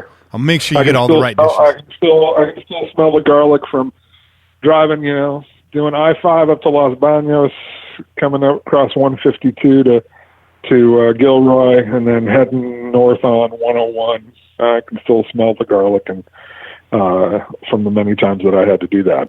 Yep, that's it. And you know what? This is now your third appearance on the show, which is a Pillaging Podcast record, and we just want to say thank you, and we appreciate you taking the time to come on and join us and deliver these facts, unpackaged, unwrapped, just direct, exceedingly blunt, like you say, and I think we need that. I think Raider Nation needs to hear what it is, and you definitely delivered that today, and I appreciate that. No problem. We'll talk to you later. Thanks. All right, boss. Take care. Yeah. All right, there it is, Jason Cole. Obviously, you're hearing this broadcast now just after the tailgate session ended. We're in the game right now, I guess, in real time, and we'll see you guys on the other side. We're going to take a break, listen to your calls, and when we come back, our post-game reaction. We out you. Go Raiders. What's up, Raider Nation? Mojo Raider here. How's it going there, Kenny and Shay? Thank you guys, as always, for putting on a great show. Glad you guys got your site. It's been awesome. So, we got our wish, Nation. We got game scheme, which is Musgrave 2.0, as in first quarter come out good, second quarter come out good, third quarter, well, under Muskie, it was third quarter looked like shit, fourth quarter need to come back. Now, we got Gruden, I feel is like 2.0, and we're executing. We got our first quarter, which is amazing. We got our second quarter, which look okay. Third quarter, still doing pretty good. And then fourth quarter, shit, wheels come off. So, why is that? I feel both game plans limit big play potential with play calling designed for time-consuming drives as the game goes on and on. So, that first quarter, looking to take a little bit more chance. We end up getting some guys into the right positions. Everybody's doing what they're supposed to be doing. But this doesn't really bode well for Carr, because I feel his strength, he really excelled under Muskie 1.0, because he knew in the fourth quarter he'd have to come back. He had emotions, he had momentum, he had the entire team knowing, all right, putting it on my back, we're going to go out there, we're going to go no huddle, we're going to make some plays, I'm just going to be a gunslinger, I'm going to shoot, I'm going to make some plays. With Gruden's scheme, I mean, it feels like he's lulled everyone to sleep. Instead of having momentum, he's just keep it going. 3 yards, 3 yards, 4 yards, 3 yards, 4 yards. There's no emotion in that fourth quarter, and defense finally just has, well, they're old, so they finally put themselves to sleep, and a couple mental lapses. Next thing you know, Carr's trying to do too much to be a game manager, and when you think as a star athlete, well, no star athletes are supposed to think. You rely on your ability to just make plays, just to live in the moment, and be better than everyone else on the planet at it. So quit thinking, just be, and live in the moment. That brings me to my next point. We got a defense that still can't set the edge on run plays. We got our safeties cheating up. Defenses, or the opposing offense already knows this, and they figure it out, and they bust us for some big plays. Well, part of that's Reggie Nelson, who knows where he should be on every play. However, hasn't been physically able to get to that position on the field for the last 4+ years. But I do like what our defensive backfield is starting to look like. We got Conley, he's doing good so far. He may not enjoy the tackling portion of the game, but he's done a great job putting himself in the right position on most pass plays. He stepped up to defend a few of the jet sweeps that have been run on us so far, and film has showed he is the only one that's kind of in position to make the play. I'm not sure if that's by design, but we need to figure out how to defend those jet sweeps a little bit better, because opposing offensive coordinators are going to eat us alive if Conley's our only hope to defend the edge run. Now, offensively, I think Carr is following Gruden's script to a T. I think he's too smart for his own good, as I said earlier. He's trying to be a game manager. He's trying to do everything that Gruden's wanted to do. And I think he needs to just relax, quit thinking, and live in the moment a little bit more. I don't know. I give him a pass as long as he looks like he's progressing and thinking less and less each week. But who knows?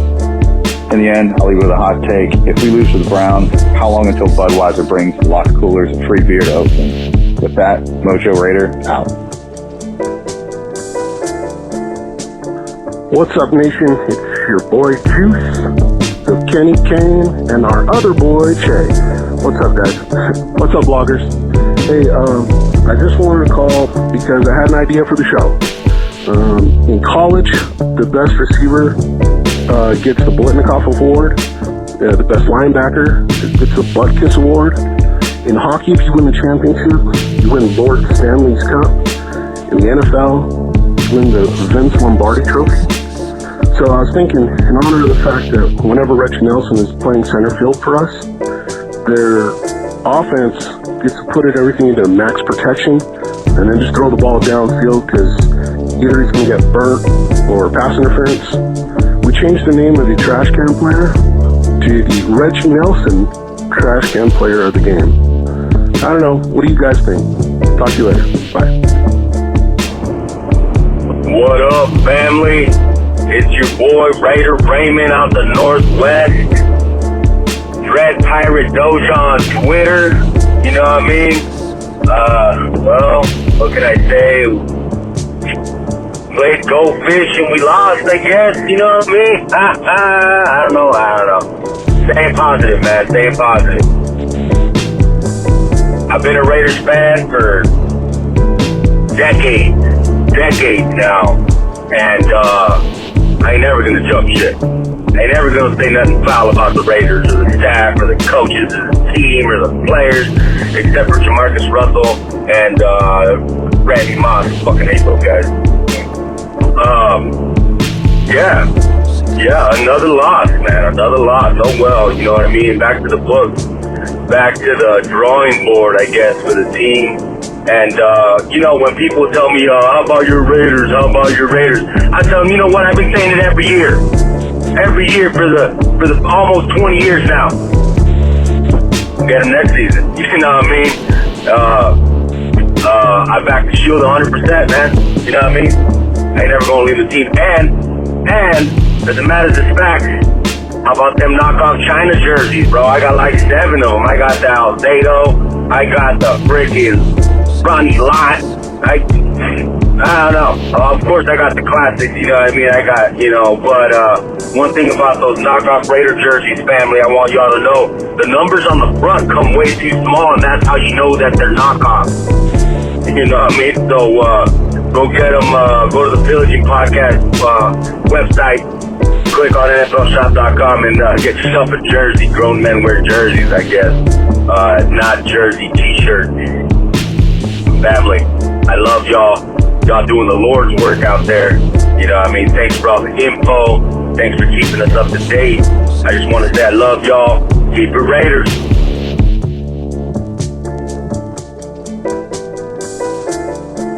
How about them Raiders?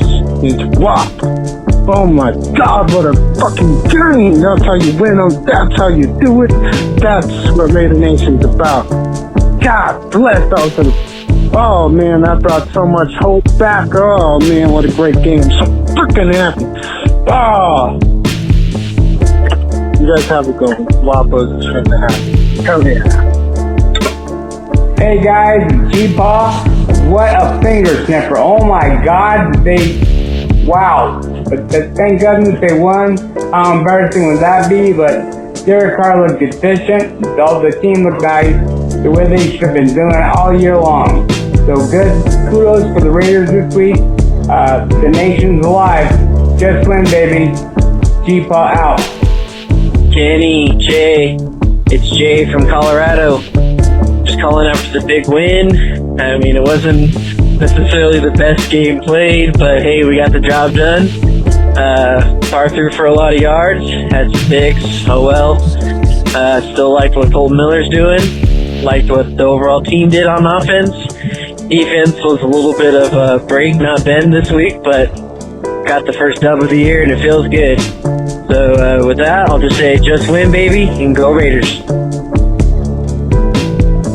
What's up, nation? It's Juice. Hey, man, that's why you don't leave the game early. So if you left early, you miss the win, and you get the middle finger. Go Raiders! What up, Kenny? What up, Jay? This is Johnny in San Diego. First-time caller. You see, a total 8 pods in. Just ripping the fans down here in San Diego. Just got done having 859 heart attacks after this last Raider game. God damn it. Hopefully after this win, I think the local beat writers should get off the Max nutsack and just talk about the win, hopefully. Those guys were being more fucking annoying than acids, bro. I was getting tired of that, especially Big Taper. So, like I said, hopefully after this win, they could just talk about the win and moving forward. Love the last pod, man. Love all the callers calling in. I like what I saw today. Fucking roller coaster. I think Carr is learning the playbook a little bit more. He's gathering everything, all the info. And I like when he shuts up, John, when he talks too much in his helmet piece. So I like what I saw, man. Defense could be better, but whatever. A win is a win. All right, boys. Check you out next week. Peace. Raiders. Yo. This is Raider Ken from Monster Mash in New Jersey. What a win. I'm psyched. I think I had about 10 heart attacks in that game. Okay, I'm going to get a little cut and dry here. First of all, it feels good. Browns ain't no joke, man. They got something special there. They got the defense. They got a running game. They got special teams. They got decent, good coaching. I don't know about Hugh Jackson, but they got pretty decent coaching. And then Baker Mayfield, you know what? He did his part for the most. Well, a little bit. I think Conley set the tone of the game. I'm so happy to see him get a pick six. That was badass. And, Mo Hurst, I was telling one of my boys, Mo Hurst is going to do something this game. And sure enough, man, that dude is just a beefcake. Anyway, I'm pumped. I'm excited. Derek Carr is my boy, man. He left it all out there. And that's what you guys do. It just showed the will to win. Not just him, but the entire team. Like, we're gonna win this game. We're gonna win this game. I know you guys are out there representing. I wish I could be out there. What a game. What a game. And then hopefully you guys have a good ride home and you're jazzed and we can bring in all this energy to next week. We're not out yet. We're down. We were down and we're not out yet. I still believe that we can turn it around. Yeah, let's do this, all right? Raider Nation, so happy. I'm so happy. Get to sleep good tonight. Take care, guys. Hey, what's going on, Pillagers? I want to congratulate us all on getting to witness a victory. Everything was great. I don't have any complaints. But your boy Jen has one major, not from the team. I don't have a complaint of the team. They did what they needed to do to win. I have a major complaint from Raider Nation. I know it's a nation and everybody can't make it to the game. And because everybody can't make it to the game, bro, regardless of the outcome, if your team is losing, you already spent the money on the ticket. Enjoy the whole game. Stay to the end. It's a terrible travesty that team had to play in half the stadium that was there at the beginning of the game to pull out a victory. I'm way out here in Kansas City, bro, and I just wish, that I could have been at the game. And you could best believe when I went to the game, I was there. I would have been there to the very, very end. Kenny came out here with me, and we watched the Raiders lose to Kansas City out here in the cold. My lips was all chapped. We stayed to the very last play, to the end of the game, even with Chief fans jeering us for still being there. So, for all the Raider fans that went to the game and stayed, thank you. And for all Raider fans that went to the game and left, come on, man. Do better next time. Represent the nation. I love y'all. Good night. Kenny, Che, it's your boy 303. It's literally touchdown to Denver from dark, a little cold, chilly, 45 degrees, Denver, Colorado. Oh my freaking goodness. First and foremost, we finally broke my curse streak and ended at 6. Thank goodness. Wow, man, what an amazing game. I mean, where do I start? First and foremost, great play calling by Gruden. We stuck with the run, got everyone involved. Just wasn't one receiver. We had Nelson involved, Cooper involved, Cook involved, Bryant involved. And man, can we please give it up to number 4 in battle. 2 interceptions, then comes back in the fourth quarter in overtime. This is the first time, or the second time in Raiders history, we had a 400-game passer, 2 100-yard receivers, and a 100-yard rusher. Last time was 1964 versus the Broncos. So anyways, man, I mean, Derek Carr, everyone say he's not tough. Well, go stick it to yourself. How tough was he taking hits after hits? How about that one pass that Cook on the sideline where he just got drilled? I thought he broke a rib. Anyways, man, beast mode. I mean, I'm going to tell you right now, I've been one of the toughest guys on the blogs on beast mode. Didn't want him back, thought he was too old. Well, I am all in on beast mode. So I eat my humble pie. Gotta win. It mean a lot. Even though our D gave up 42 points, they played. I mean, what did we get? 4 turnovers, 5 turnovers? I don't know. I was at the game, and I gotta watch it on tape. But anyways, go Raiders! This could be a huge catapult. Getting a few wins together. Next week it's in LA, basically a home game. This is 303, and I'm out. Kenny, Jay, what is up? It's the Vader Raider out in the 303. I'm catching a lot of flack for my little outburst, basically calling out the podcast, telling them to call it the worst team in pro football. That's all right. I'm admitting it. You know what? I'm okay. I ate crow, and I'm glad I ate crow. Okay, let's put that out there right now. I'm glad I ate crow. But one thing that I would never do is not stand behind the team, even if they didn't win the game. I'd still be here. I don't know what it is. I'm like this jaded lover who keeps coming back. I don't know if it's the silver and black that keeps attracting me, but 43 years of being a fan, I'm not going to quit now. And it's fine. Guys want to call me out and say, oh, guys like Vader Raider, getting down on us. Okay, fine. But you know what? If you're not a real Raider fan, like I said in the tweet, you haven't been a Raider fan long enough. You ain't lived through the years of being bad. Were you there ordering Sunday tickets through the years 2004 to now? Probably not, but I did. And I always threw down my money because the Raiders are my team. But whatever. It's all good. So, apologies to Raider Nation for getting ticked off, and, and apologies to the podcast for, calling you guys out. I'm glad we won. I love eating the crow on this one. I'll always eat crow when we win. It don't matter. Maybe I should do it. Who knows? Anyway, love the podcast. Keep it up. Vader Raider out.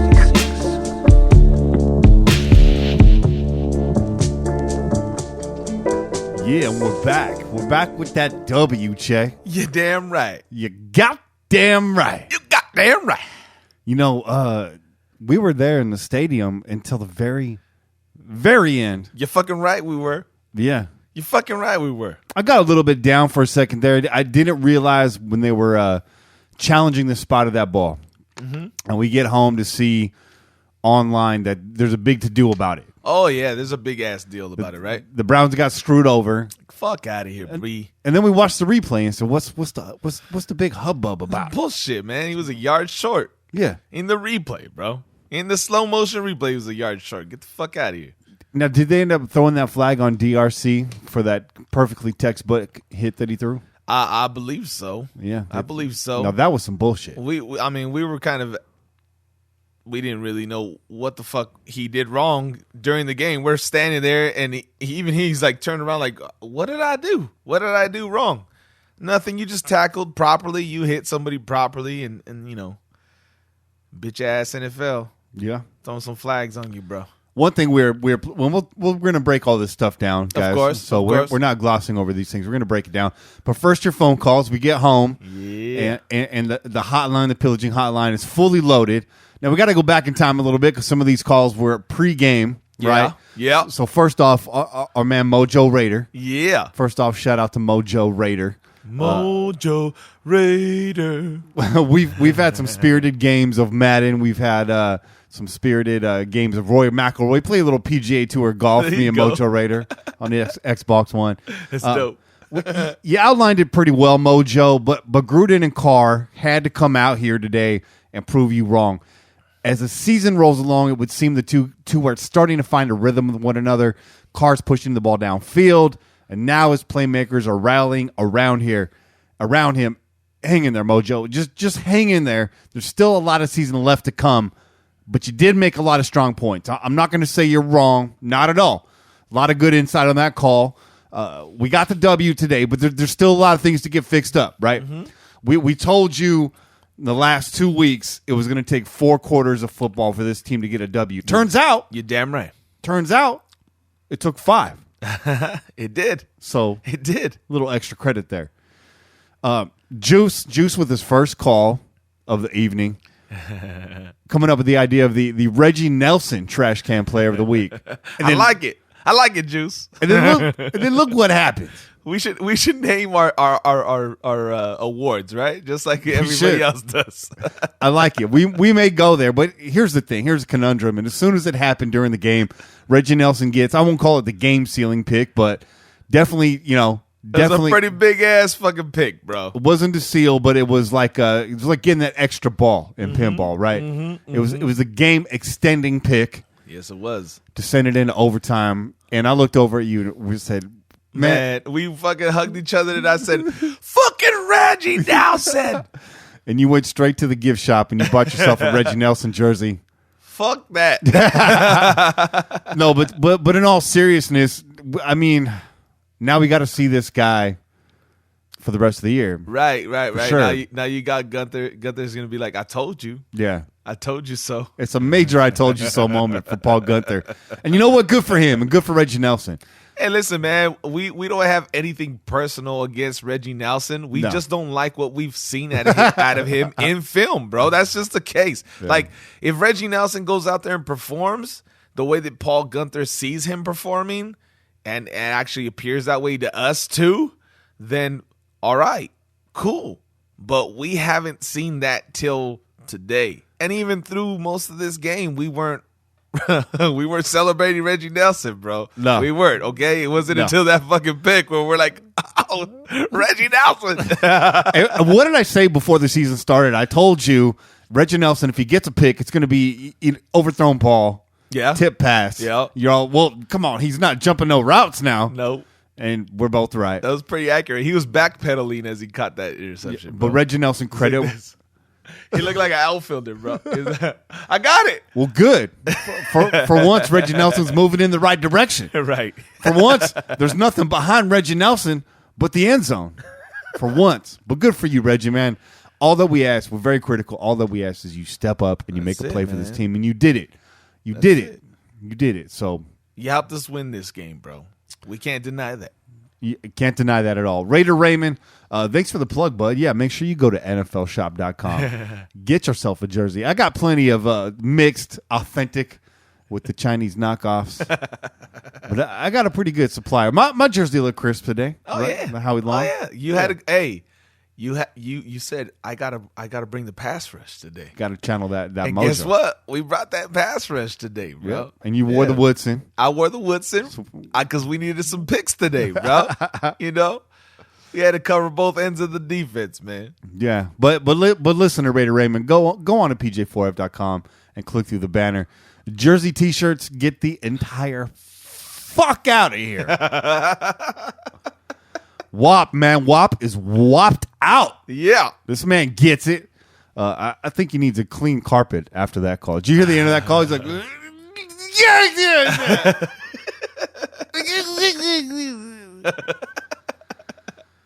Jay from Colorado, you goddamn right it feels good. Hell yeah. It feels real good. It feels good. Man, we come in here like in high spirits anyways. Yeah. But it just makes it so damn easy. Oh, yeah. Right? Wins always make everything easy, bro. Come on, man. We come in here ready to throw all we got at this show. We got a little bit more to give when a win comes our way, bro. I know the win eases your pain because we kind of got out of town. We dropped off Angria at the hotel with her son, and then we kind of got out of town going an odd direction. We were headed up 580 towards 680, out towards Dublin, kind of backtracked a little bit. And I look over and there's Che just peacefully dreaming away, slunched over in his chair. And I'm a little fucking tired, bro. I'm not even gonna lie. Visions of Reggie Nelson dancing in his head. But with a football in his hands because he intercepted it, bro. You rallied. Of course, I got to. You chugged down a little Coca-Cola. That's it. But a little Coke Zero, because you know, Kenny don't get down with this sugar. No sugar. Sugar free. We don't sugarcoat shit around here. Kane already told you. And then Juice, man. Juice part two. Checking in. Thank you, Juice. You're right. Real fans stay until the end of the game. Yep. And you know, fans started leaving that game with 6 minutes to go, bud. Yeah, they did, man. Way too much time left. Yeah, they did. We could have won that game twice in that span of time. Yeah. Turns out we won it once. But that's all it takes. Yeah, winning once is all it takes. So Juice, man, give me a minute because I want to go in on this a little bit. Oh, yeah. We've gone in on it before, but just want to say thank you, Juice. Thanks for bringing it and putting some perspective on this and just wrapping it up, putting a bow on it really nice. Yeah, right. Like the way you did it. And by the way, Juice, I owe you a book because you won the caller segment last week. So I'm going to drop that off to you because I have the luxury of doing so. Yeah. You live right here in the 408. John and LSD, welcome to the show, bud. 859 heart attacks, baby. That's a lot of motherfucking heart attacks. What are you, man? You fucking Chris Farley in the Bear skit, bro? It's clutching the chest. Oh. It was a pork chop. I got it up. It's okay. I just having another heart attack. Yeah, man. I was actually, I raced to the bathroom right before overtime started. Everyone was running down to the men's room, and there was no line. The place was freaking empty. Yeah. I don't know what you saw on TV because they showed the lower bowl. That place was empty with 4 minutes to go. Yeah, so I ran down there. I get in there, and everyone's like, "Woo!" Everyone's like, "Wow!" You know, and I'm like taking years off my life. So 859 heart attacks plus one on my way to the restroom. Almost fell in the damn trough over there. Can we not have to piss in troughs when we move to Vegas? That's the only thing I ask. I want a Raider Hall of Fame, and I don't want to piss in troughs anymore. It just seems weird. Monster Mash said he had 10 heart attacks. That's 869 plus one heart attacks right now. Yeah, if you add that together, man, it's a lot of heart attacks. Man. And we're only halfway through the show. Through the calls here, we might break 1,000 heart attacks. I might have a heart attack in a few seconds, bro. You good? I'm good. I'm good. I'm drinking this water. Man. Drink that water. Gent, man. All right, Gent. This is it right here because Gent's my boy. Gent's a good friend of mine. Gent's my brother. Hell yeah. Gent's right, and I got to say this for all the people that can't make it out to the Oakland Coliseum because on the way home or on the way back to Hayward, dropping off Angria tonight, we talked about, you know, now that you've been out here, Angria, now that you've seen it, she traveled all the way from Alaska with her son to get to a game, and it seems like every single person that came up to our table wanted to talk about their experience. Yep. And it was like, hey, is this your first time here? How many first timers did we meet? Man, we had a handful. I mean, right off the bat, I could count like 2, 3, 4 fucking people that told us. We had the cats from New Orleans. We had the cat from Philadelphia, right? Oregon. Yeah, Oregon. We had guys from Calgary, bro. You know, like there was a lot of people Halifax. out there. Yeah, Halifax. Man, we had people from everywhere. Halifax. Man. Halifax. That's Halifax, bro. Yeah. Halifax dude wasn't a Raider fan, but still, he had a great time. Yeah. He had a great time. You're right. He was a Browns fan, but he had a great time. He was a cool dude. He wasn't wearing his Browns gear, though. He knew better than that. He's wearing a nice silver Halifax t-shirt. Black and silver Halifax tee. But I say all that to say this. You got people coming from all over the world to watch these games, and you're complaining that this team is leaving your backyard, yet you're leaving halfway through the fourth quarter. There you go. If you're really that passionate about this team and this fan base and you're really that hurt about it, where the fuck are you going? That's right. Everybody that complained about the comeback kids never came back. Right. Where's the killer Derek Carr in the fourth quarter?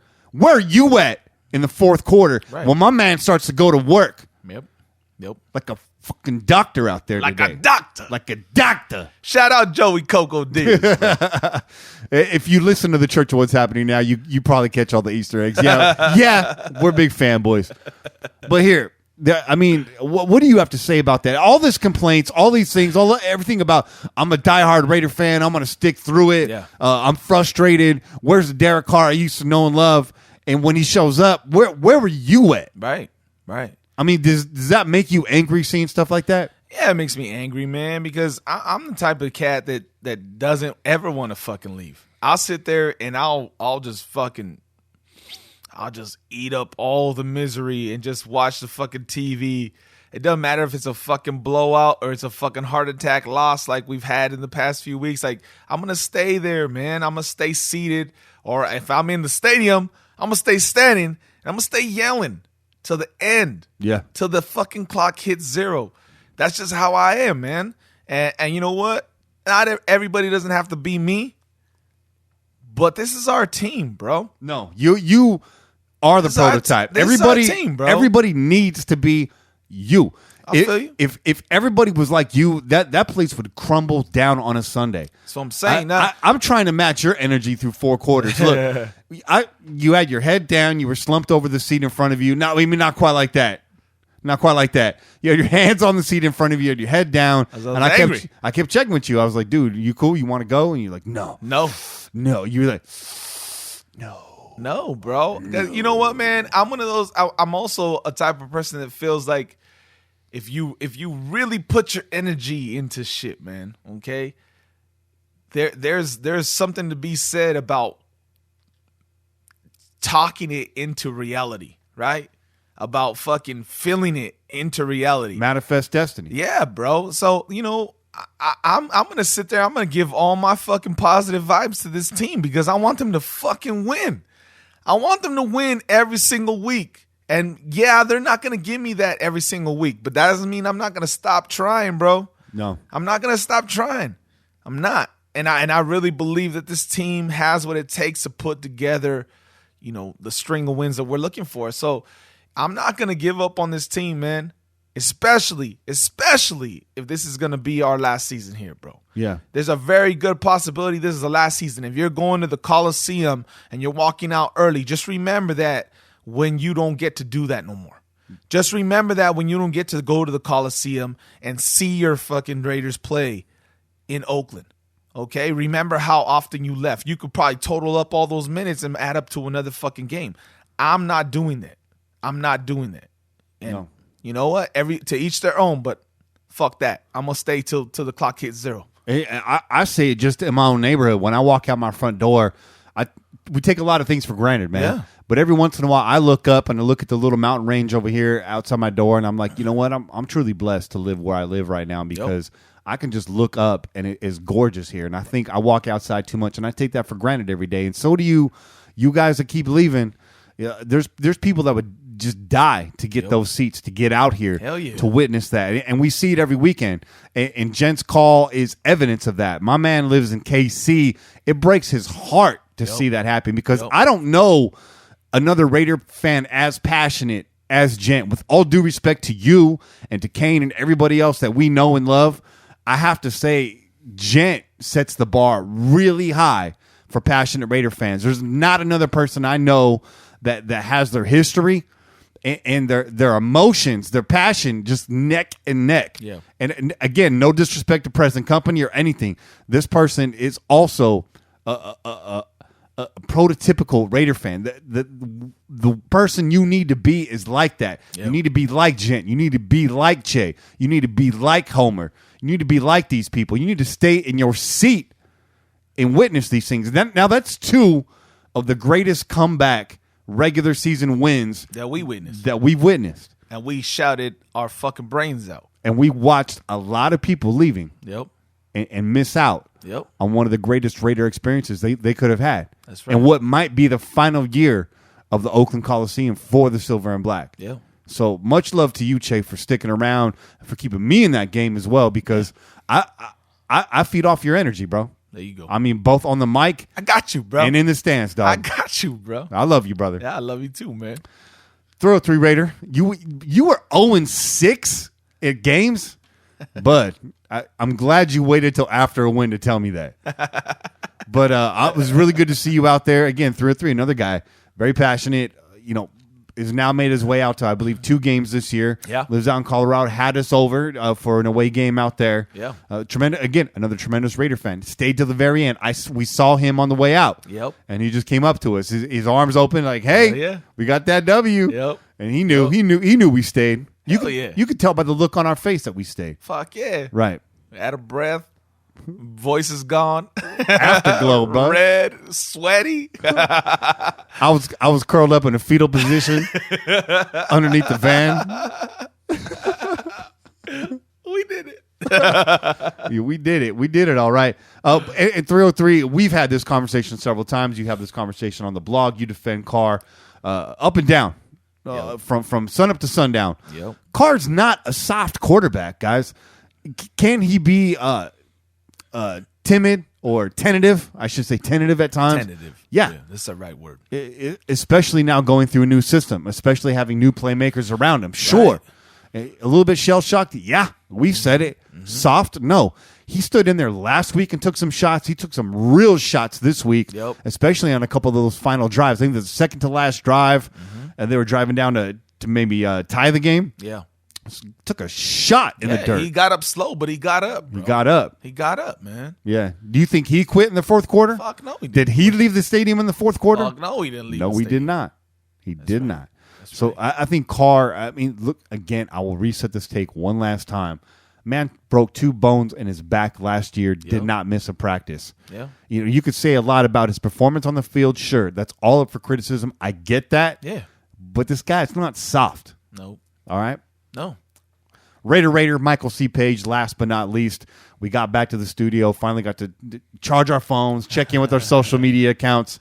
If we were absent all day, guys, and you were trying to talk at us in the afternoon, look, we're focused on eating our food, drinking our beer, doing our podcast, and meeting Raider Nation. Yep. Phones don't come out the pocket, and then they die because you know how it is out there. It's a long day. We get back here and we see what did Raider say? Well, I mean, he added us first, right? And he was talking about, for all of you guys out there doing podcasts, if it doesn't start with worst team in football, then you're starting your show wrong, basically. And then he just said, I can't believe we're going to lose to the Browns. You're wrong, bro. Wrong. Because we didn't lose to the Browns. But, we responded to him. We responded to him. You responded to him. Yeah. And then he was like, you know what? I'll eat crow. I'll eat crow, but you guys can't tell me that you guys weren't thinking it about leaving early. And I was like, well, sorry, bro. And if you do say that, then you haven't been a Raider fan long enough. You know what, man? I may not have been a Raider fan as long as you. You said something around 40, 41 years now.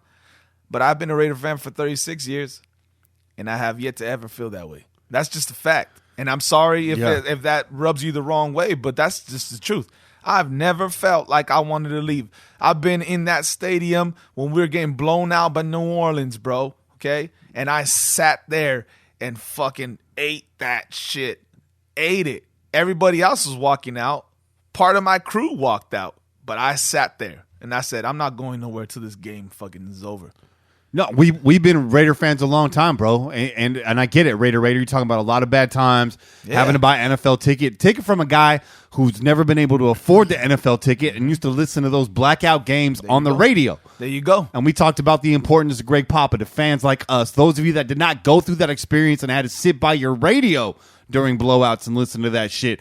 Went and still bought tickets during a time when you knew your team wasn't going to go above 8-8. You knew it, but you still hoped and you prayed for something better because that's what Raider Nation does. Yep. We don't get talked about in the NFL circles about our passionate fan base because we're known for leaving games when it's over.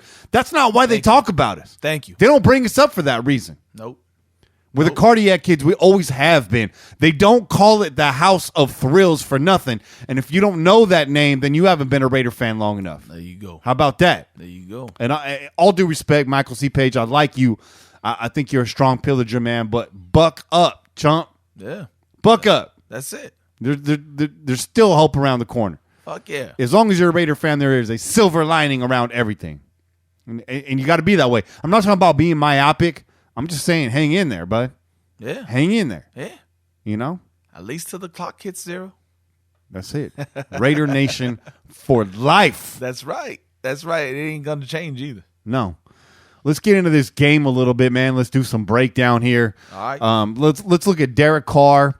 Derek Carr, 35 of 58 for 437 yards, 4 touchdowns, and 2 picks. Will you take the 2 picks for the 4 touchdowns? Will you take that for the 4 touchdowns? I will. I don't like it. I don't want the 2 picks, but you know what? We've had 3 picks and 0 touchdown passes, right? We've had a couple picks and 1 touchdown pass. 4 touchdowns, that's a nice exchange. Yeah. Okay? Yeah. It's what we've been waiting to see. We've been waiting for this offense to wake up, to explode, put some points on the board in the fourth quarter. We saw some points today. We saw 21 of them in the fourth quarter, to be exact. Okay? There you go. 21 of them to be exact. So this is what you've been waiting for, Raider Nation. We've been waiting for this team to play 4 complete quarters. Yeah, it wasn't pretty. Yeah, it was kind of scary. It was kind of ugly, and it was stressful. Guess what? That's the way it's supposed to be. It's supposed to be stressful. What do you want? You want an easy life? That's not what this is about, bro. You're a Raider fan. You already know that. So, come on now. We got the win however we could, by any means necessary, right? That's it. That's it. That's it.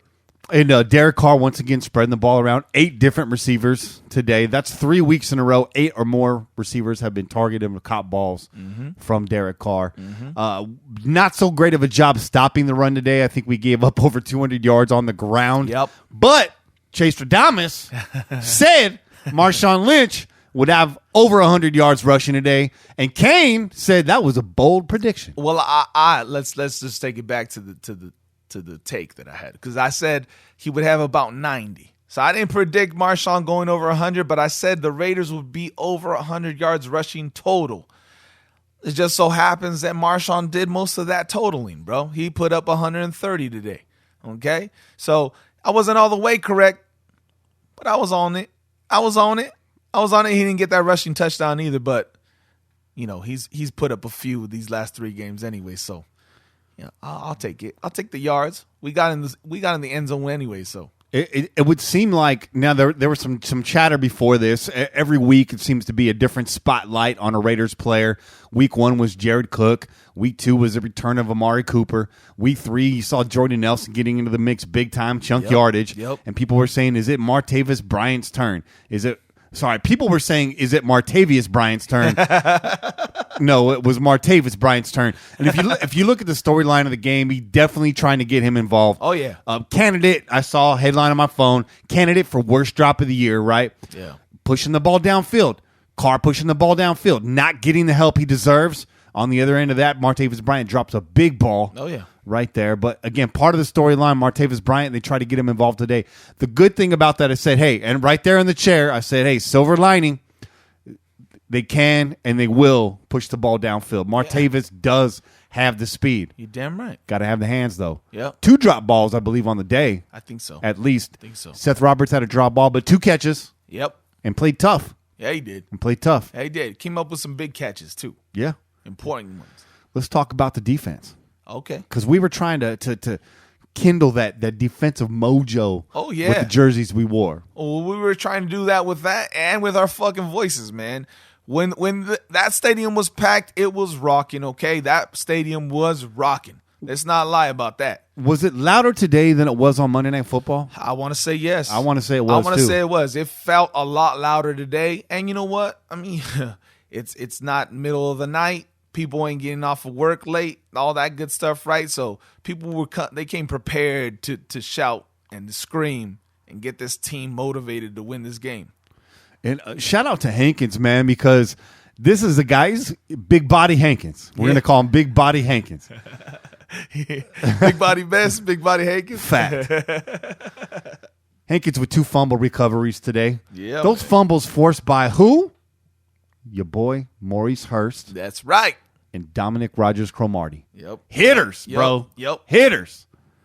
Big hitters. Big hitters, bro. Hurst with the burst. Hurst with the burst. And I think PJ Hall, having PJ in there on some snaps right next to him, you definitely saw the middle of that pocket start pushing. It was good. It was good to see him back out there. And I think that's when we're going to get the best look, right? When we have those two young cats out there, that's what we're really looking forward to in the future, y'all. And this is just a sneak peek into what that can be. So when we're getting that pressure up the middle with Hurst and with Hall, I think that's what we're looking to see for many years to come, man. Yeah. And it's only going to get better. These cats are playing this good in their rookie season. You know what I mean? It's going to get better. It's going to get better. Absolutely. Derek Carr didn't quite keep them clean today. No. That was one of your keys to the game. That was one of your predictions. But not too bad against one of the top-ranked defenses in the NFL. 2 sacks. We gave up 2 sacks, but we gave up a few hits, man. There was a few hits for sure. And the other thing, Myles Garrett, half a sack today. Half a sack. I said we were going to blank him. Yeah. So I'm a little upset about that. But hey.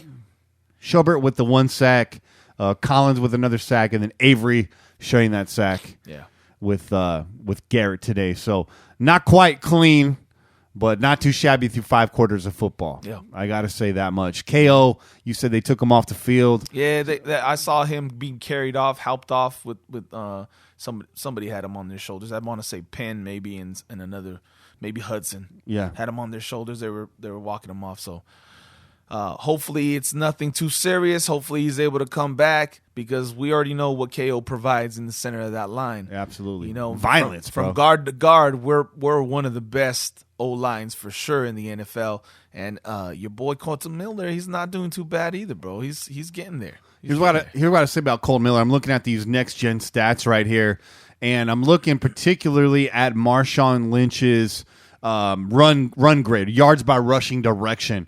He had 67 yards off that left side. And I know he broke a big one off that side, too. I think it was a 52-yarder, but 67 yards off the left tackle, 49 yards off of the left guard, which is KO's spot. Yep. And replaced by, I would imagine, Fat Klay Thompson, right? Correct? That's our boy, bro. Hey, make sure you keep an eye on Fat Klay Thompson during kick returns, too. Yeah, because he's be getting down, bro. He's getting down out there on the kickoff returns. He's got the moves. He's shaking that jelly, bro. KO not the only Raider to go down today. Donald Penn also going down, and Brandon Parker steps in. Yeah. No TJ Clemmings today. We were thinking Clemmings, but I noticed was a 75 out there. Yep. So it was your 3rd-round pick, Brandon Parker. I'll have to go back and look at the tape, but according to John Gruden, felt like he had a pretty good day. I'm not seeing what side those sacks came off of, and to be quite honest with you, my memory's a little bit foggy about that right now. Did you happen to catch that? No, you know what? When those sacks happened, it just looked like a breakdown of the O-line in general. It seemed to come through the middle. Yeah, it looked like it was just they just got overwhelmed altogether. So I couldn't really pinpoint what side it came from, man. No. Yeah. So we got to do an MVP and a trash can player. Let's do it. Should we take a break and try to get Kane on the phone here? Yeah, man. Let's take a really quick break and let's get Kane on the phone. We'll be right back. Fuck yeah. Cheers.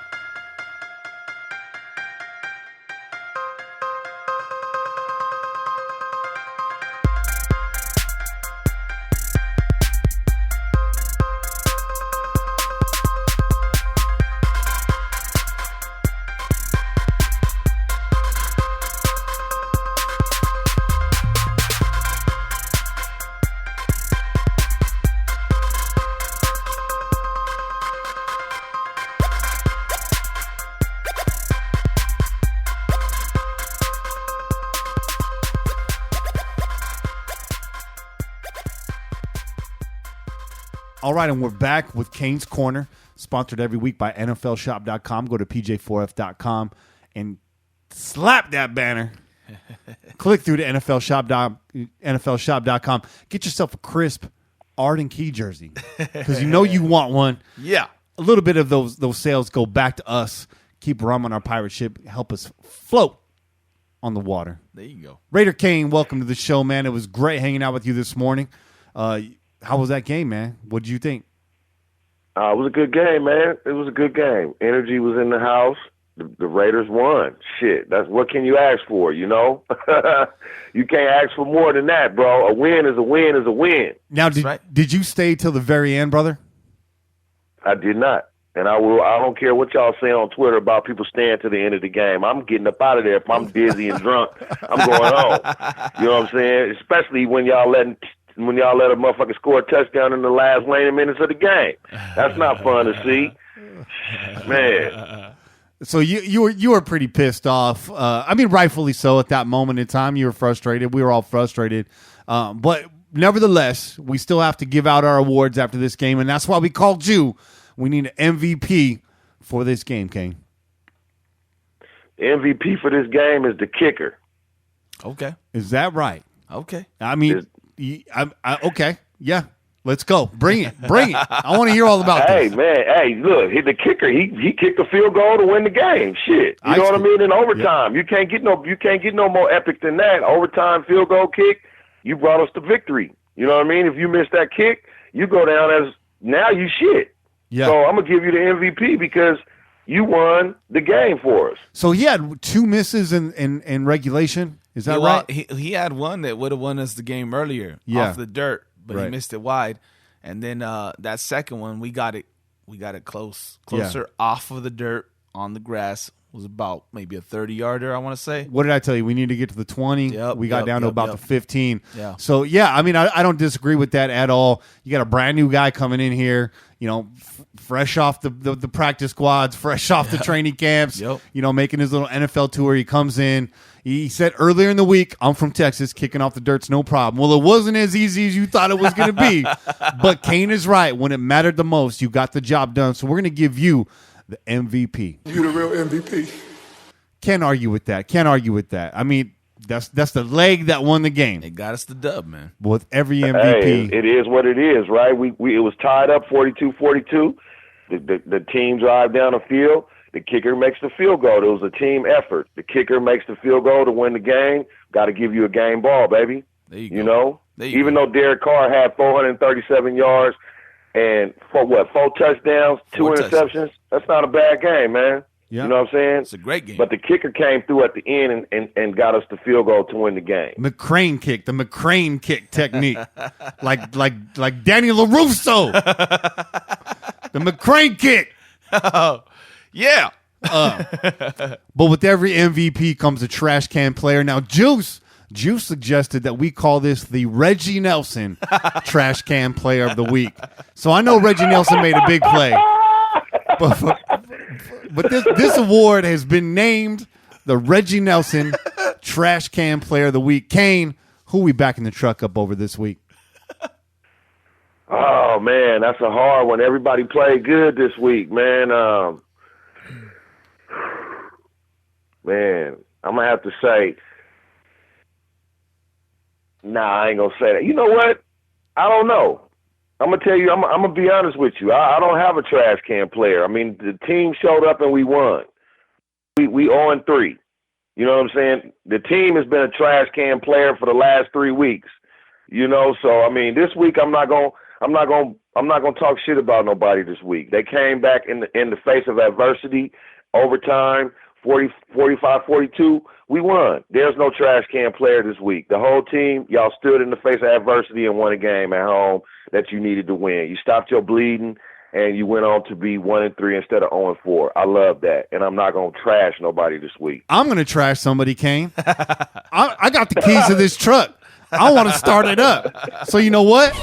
I'm trashing Martavis Bryant this week. There you go. Martavis Bryant, this was your week. Yeah. You were the white tiger. You disappeared during training camp. The team cut you.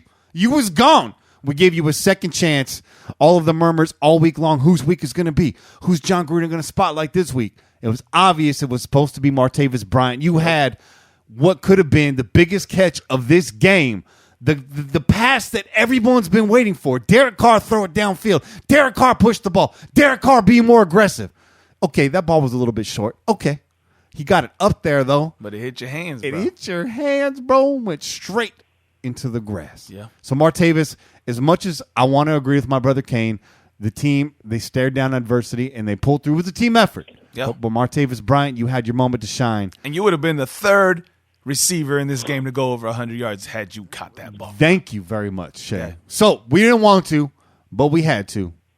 And that's what it is. It is what it is, bro. So, Kane, are you headed down to Arizona here in a couple weeks? Man, if my boys ain't going, I probably ain't fucking with it, man. I'm probably just going to sit at home and watch the game on TV, man. You know what I mean? Yeah. I done enough traveling this season, I think, already enough. So as much as I want to, and as much as everybody thinks that I'm going to go to Arizona, apparently that's a thing.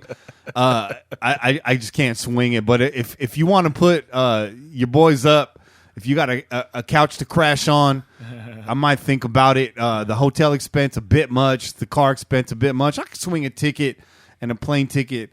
So if there's anybody out there in the AZ area that listens to the show that's trustworthy, wants to let a couple dudes come crash on the couch or set up an air mattress in your living room and get wild. If you don't mind walking in at 3 o'clock in the morning to find me and Kane halfway through a handle, hey, call us up. 408-909-PJFF. By the way, tickets to the Shit Circus will not be going on sale There you go. this week. But stay tuned. that's right. Stay tuned. Stay tuned. It ain't over. And I said they was already on sale. I take that back. We took them off. We took them off the block for right now. You know. Yeah. Hopefully they'll stay off the block. You know what I'm saying? You're damn right. Yeah, man. Hey, it just feels good, man.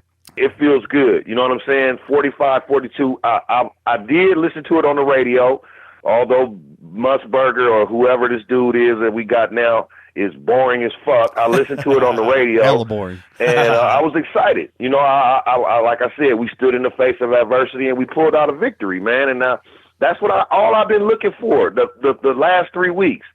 You know, why y'all couldn't do this and we be 4-0 right now? Yeah. You know what I'm saying? But you pulled out one, so we got to start somewhere. So let's start right now. Let's start the streak starts this week. Yeah. I like that. There you go. Against the Chargers. Phillip River and the Chargers coming up next. And, yeah. I mean, you guys got time? Let's break this down a little bit real quick. Let's do it. Because the next time we get on the air, it's going to be after this Chargers game. Yep. So let's talk about this. I haven't gotten to see the Chargers play today. I know they played against the Niners today. It was a close game. I believe they won 29-27. Yep. SF couldn't pull it out. Santa Clara 49ers could not pull it out. You know, had a root for the Niners this week. Had a root for the Niners last week. Right. And We don't like that. No. And tomorrow, tomorrow night, you got to root for the Denver Broncos to beat the Chiefs. Shit. Because who's got the better record? The Chiefs. You need the Broncos to win that game. It's true. So what's the key to beating the Chargers? I always go with the same keys against the Chargers. Get in Phillip Rivers' face because he gets flustered and he starts to cry. And when Phillip Rivers falls apart, the rest of the Chargers team, they follow suit, right? Yep. So that's my key to the game. Get in Phillip Rivers' face. Yep. You don't have to sack him, but you got to cause some chaos. Yep. You got to get some hits in there. You got to make a frenzy right in the pocket. So, Kane, what's your one key to next week's game against the Chargers? Well, first of all, I agree with you with fluster Phillip Rivers, but you also got to stop Melvin Gordon. Yeah. And you also got to protect your quarterback from Ingram and, well, Bosa's out, so from Ingram. So it's a little bit of everything, but the main key right now is to stop the run and fluster Phillip Rivers. I agree with you with that. Yeah, that's a good call. There's a lot of great running backs in the league, and it seems like Melvin Gordon's name gets looked over a lot. Yeah. That's a guy that produces week in and week out. Yes, he does. So, Che, what do you have to say? Give us a key. That's 3 keys, and we'll get up out of here. I mean, I agree with both of your guys' takes. I would say we gotta make sure that Keenan Allen and that receiving core don't have a big game. None of them have big games, right? We want to make sure we keep these guys limited in catches, limited in their attempts in the end zone. You know what I mean? So those guys can go off from time to time. Mm-hmm. Keenan Allen especially, he can have big games. He's gone over 100 yards plenty of times. So if we can keep those guys under 100 yards receiving individually, and maybe even under 300 yards passing altogether, that might be a good outing for us, man. Real quick, bonus keys of the game, some spare keys of the game. Let Marshawn Lynch keep beast moding on. You damn right. Control that clock. You damn right. You know what I mean? Oh, man, speaking of Marshawn, did y'all see the run where the refs blew the whistle and his knee, he wasn't even down. That's some bullshit. He spun out of the tackle and that would have been a touchdown. They blew the whistle. He was pissed. He was gone. He kicked the football. He was pissed. Yeah. Yeah. I'm glad we were pissed too. I'm glad you brought that up. How did we not bring that up already, man? But there was a lot going on in this game, bro. That's why. That was There's a lot going on. That was house. If we would have been watching the replay right now, we would have talked about it. Yeah. We'd been like, oh, that's right. Yeah. Fuck. And you know what? Can get on social media, get on Brown's social media and check it out. They're trying to call that that reversed first down call bullshit. Fuck out of here, B. Look at the replay. It's all on tape. On tape. You want to talk bullshit? That Marshawn Lynch call was bullshit. That's bullshit. Call him bullshit right That there. was bullshit. That was blatantly bullshit. The refs are taking over the game, man. They need to take a back seat and let the players let the game play. Yep. You know what I mean? Yep. And if you don't have no really adverse calls or some, you know, at least the quarterback calls have slowed down a little bit in this past couple of weeks, but the refs taking over the game too much, man. Yep. They need to sit down and let the sit down, bitch, and let the teams play. You know what I'm saying? Yes, sir. Yep. Kane, man, it's tremendous hanging out with you again today. As always, these tailgates are epic, and now doing the show, getting to meet a lot of people out there. It's been great. Just keep building this brand, keep building this culture, and growing this community. That's what we're out here to do. You're damn right.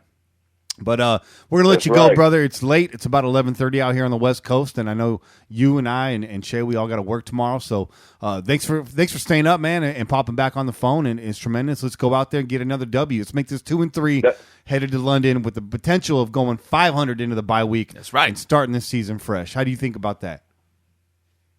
I feel great about that. Right now, the way we played today, we showed some grit. We showed some grind today, and I like that. Keep it up, Raiders. Keep it up. That's it. Keep it up. Never stop. Never stopping. Can't stop. Won't stop.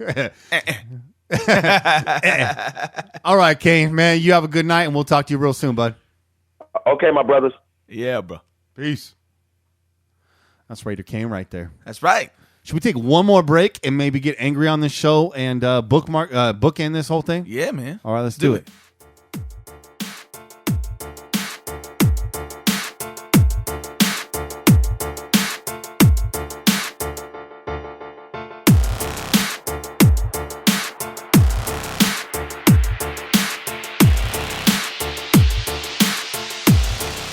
Angria Trask, welcome back to the show. Yeah. I know you're sitting in your hotel room. You're all nice and cozy. It was a long day for you. How was your day? How was your experience out here in Oakland, California? Yeah, I don't even want to go home right now. It was so amazing. I felt so included and loved. And like this team, this fan base, we're just a family. We're laughing together and crying together and biting our nails together. And it was an amazing end to the day. I had so much fun. I don't even know what else to say about it. I'm probably still a little drunk. No, probably, likely. Now, likely. I don't want to beat a dead horse here or anything, and I'm kind of preaching to the choir a little bit. But now that you've come out here and you've witnessed the home game experience, do you understand why local Raider fan, Bay Area Raider fan, is upset about the migration of this team to Las Vegas? Do you get it? Do you see it?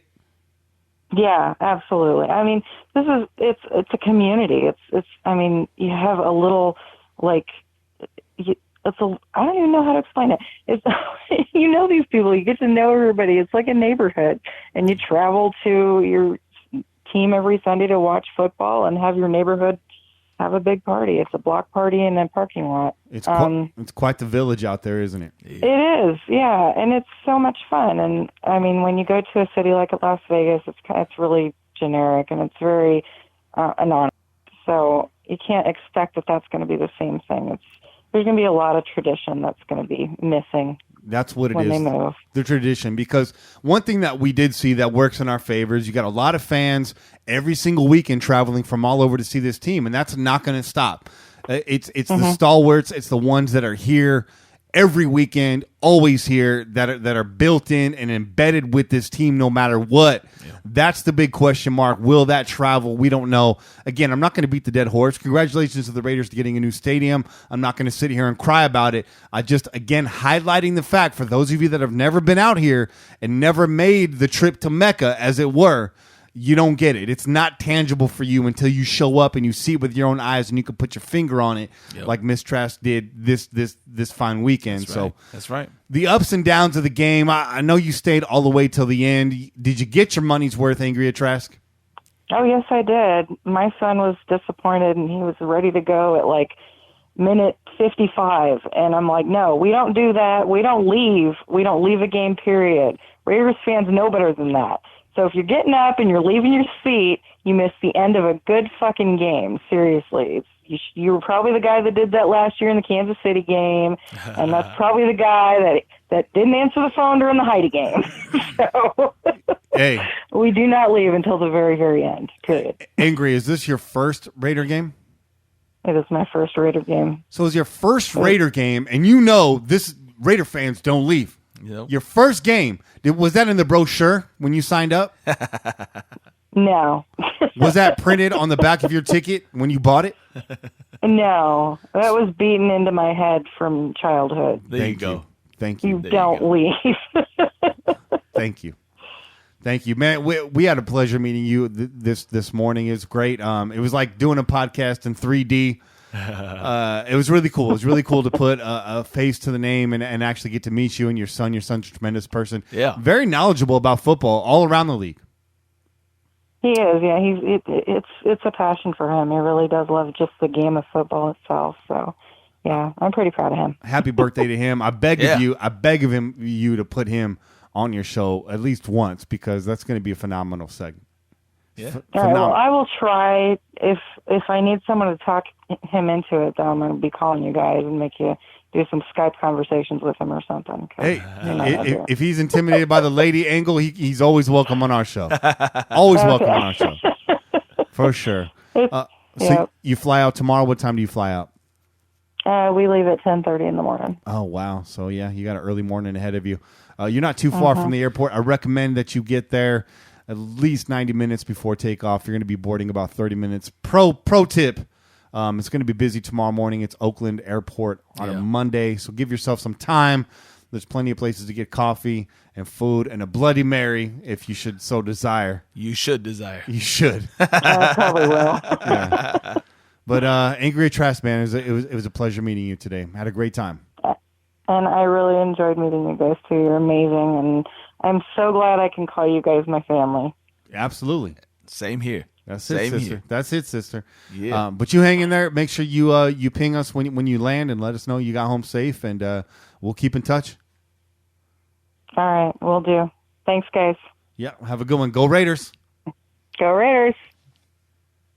There it is, Angria Trask from Just Win Ladies. That's right. Make sure you check out our sister's show, Just Win Ladies. It's a great show. It's a great show, man. And it's getting better every week. Yeah, it is. You were on that show last week. I was not last week, but the week before. The week before. Yeah. 2 weeks ago. I was on there when you guys were out in Denver. Yeah. You know, that Angria hit me up. She's like, hey, so, Kenny's out of town. You guys won't be doing a show, so how about you come on our show and be a guest host? So it was cool, man. It was good times. If you guys haven't had a chance to check out that episode, go back, check it out, and check out all the other ones, man, because you said, it's getting good. It's getting better. If you listen to our show and you like our show, that's a perfect episode to segue you into another show to put on your playlist, because, Che, man, you held it down. Thank you, brother. And the girls are always entertaining. Yeah, of course. Yeah, right? It was a good time. It was very Jenny was having a good time, bro. and I confess, I'm one episode behind. I was very busy this week getting ready for Sunday. It's a lot of preparation that goes into that. But that's not an excuse. I will catch up on Just Win Ladies tomorrow morning. Yep. And I can't wait for their next episode to come out, because I'm sure Angry is going to be sharing a lot of stories and her experience. That's right. With Jenny there. Jenny, it's your turn. Yeah, you got to make it out here. Yeah. Mecca's only going to last for so long. You got to make it out here at least once. Your chance was actually last season when the Raiders played the Cowboys. And I know your little hubby over there loves his Dallas Cowboys. Yeah, well, you missed the boat on that one. Time to drag that dude out here for a Raider game. That's right. We don't need big, gigantic flat screens in the middle of our stadium to be excited about football. Right? No. You're goddamn right. Goddamn right. What else we got left, man? It looks like it's time to do our shout-outs, bro. It's all you today, bro. All me. It's all you today. We've had some Instagram followers, but we've been jammed up. Goddamn. Yeah. I didn't have a chance to write them down, and I don't have the other phone. So IG followers, we'll get you next week. All right. Yeah. So let's do a quick shout out to all of our Twitter followers this week. All of our new Twitter followers.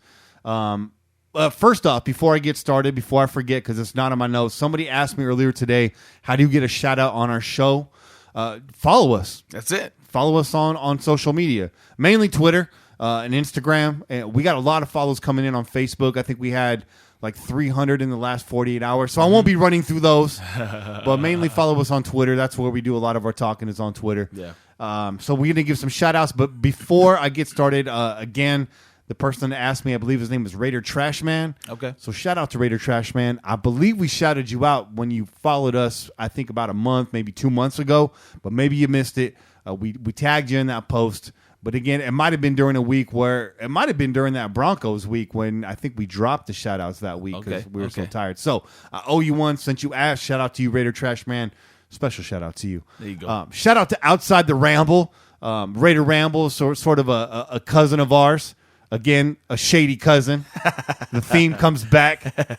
Actually, and the reason why I use that term on our new album coming out, Modus Ops, it's one of my side projects. Actually, it's not a side project. It's been my main focus for the last 2.5 years. Right. We got a track on there called Shady Cousin. But Outside the Ramble, I digress. If you'd like the Raider Ramble and you're looking for more by that crew of writers, Outside the Ramble has you covered for the entire NFL. And they got some more sites launching here in the near future, so check them out.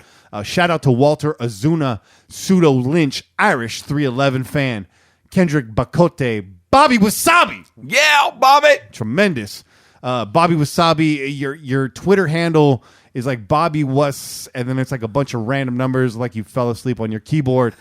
But we know it's you, Bobby Wasabi, so shout out to you. Shout out to Cali Blonde Lady. Shout out to Stockylicious. Shout out to Central Ohio Raider fan, Keith Kirby. Adios, bitches. That's what we said to all those Raider fans leaving in the fourth quarter. Adios, bitches. Shout out to John Sewell, 74. Pedro Serrano's following us, man. Oh, shit. Better get a bucket of chicken. Stat. Shout out to 2 Rowdy 3. Shout out to Dutch Raider 77. Showing up on Twitter. Yeah, Dutch. A longtime member of our blog community. Damn right. He brought out those Lagunitas little something. Yeah, a little something ale. Those are good. Those are good. Shout out to John Schaefer. Shout out to Dark Kent. Shout out to Grace, Yayo 201, the PGLV. Shout out to Raider Ghoul, TC Luckritz, Mike Trejo, JV 8151, Raider 4L. Was almost 4 L's after today. It didn't happen. Did not happen. K. Riley 65, Jose Garcia, Coach Hill, Raider Infiltrator 2.0. What was wrong with Raider Infiltrator 1.0? I don't know. It needed to be updated, bro. Yeah, apparently. And here we are, 1 and 3. We'll take it. Amanda Rosie, Tin Can 2017, Nick Cothrell, Ms. Niambi, Fresh Bois Raider. That's B-O-I. Bois. Fresh Bois Raider. What? Pale One, Sin in Sin City. Shout out to Cindy. Michael Heil, and A Flawed King. A Flawed King is a hilarious account, by the way. It's at @A_flawed_king, I believe. Okay. Check him out. He's a funny account. I've been waiting for him to follow us back for a while now. I'm glad he did. But I was going to follow him regardless because a very entertaining account. Make sure you follow him.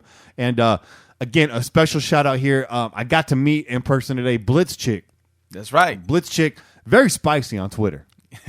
We've had our dust ups, but she caught us very early today. Yes, she did. Very supportive. Had a chance to get us an interview with Mike Davis today, famous for Red Right 88, little Cleveland Browns, Oakland Raiders history, their 1980s divisional game. Mike Davis ended that game with an interception in the end zone on a play that was dubbed Red Right 88. Cleveland Browns took a timeout before calling that play. You think they wish they would have called a different play? I think so. Yeah. And that was a play that set us up to go on to the Super Bowl, I think, against the Philadelphia Eagles. Is that right? 1980? Yeah. That sound about right? The Eagles, yep. Yeah. Yep. So shout out to you, Blitz Chick. I'm sorry the interview didn't get done. It was a bit of a wild goose chase. That was not your fault. I mean, it's hard when you're chasing down Raider legends. These guys are busy. Let's face it. They're not going to the Raider game to do an interview on the Pillaging Podcast. Right. But shout out to you. Shout out to Mike Davis for being willing to do it. I'm sorry we got stuck doing our own show. It got to a point where I couldn't leave and you had hooked it up. But I appreciate you, Blitz Chick. I really do. Maybe we can make something happen in the future. But she was hustling today. She was over that parking lot today. So big shout out to you, Blitz Chick. And, of course, a special shout out to Jason Cole for coming on this week's show. And a tremendous shout out to Angria Trask for making it all the way out from Alaska. Big shout out to her son, Gavin, as well. Cool dude right there. Yeah. Had a great time with you guys today. Hell yeah. And last but not least, shout out to you, Che. Shout out to you, brother. For digging in Never giving up. You turned your lungs inside out today, bro. I'm feeling it too. Yeah. I'm feeling it too. But that's it for this week's show. Tune in every week wherever podcasts are found. Call in. Leave a message to be played on air post-game. 408-909-PJFF. Download the official Pillaging app available for iOS and Android. And stay tuned next week. I believe we got a gentleman that runs Raiders fan conventions. All right. And they got an app too, the RFC Raiders fan convention. Download their app and find out what the next convention is. It might be coming to a town near you. I happen to know the next one is actually in Las Vegas. Woo! And it's going to be a big one. Yeah. We're not going to make it out to that, but we are working with this guy right now, hopefully getting a booth, getting out there and meeting more Raider Nation in the future, if not just straight up attending one of their events. So we'll have him on the show. I believe it's next week. He's going to tell you a little bit about his operation and his organization and what they're trying to do. I'm excited to hear more about that. Me too, man. Because we all know it's like Angria said, it's family. Yes, it is. And family's got to stick together, right? You're damn right. So until then, keep the wind in your sails and the rum in your mug and pillage on, Raider Nation. This has been a product of the Raiders Podcast Network. I'm Kenny Stapler, joined as always by your boy Chick. We out here. Peace. Go Raiders. Just win, baby.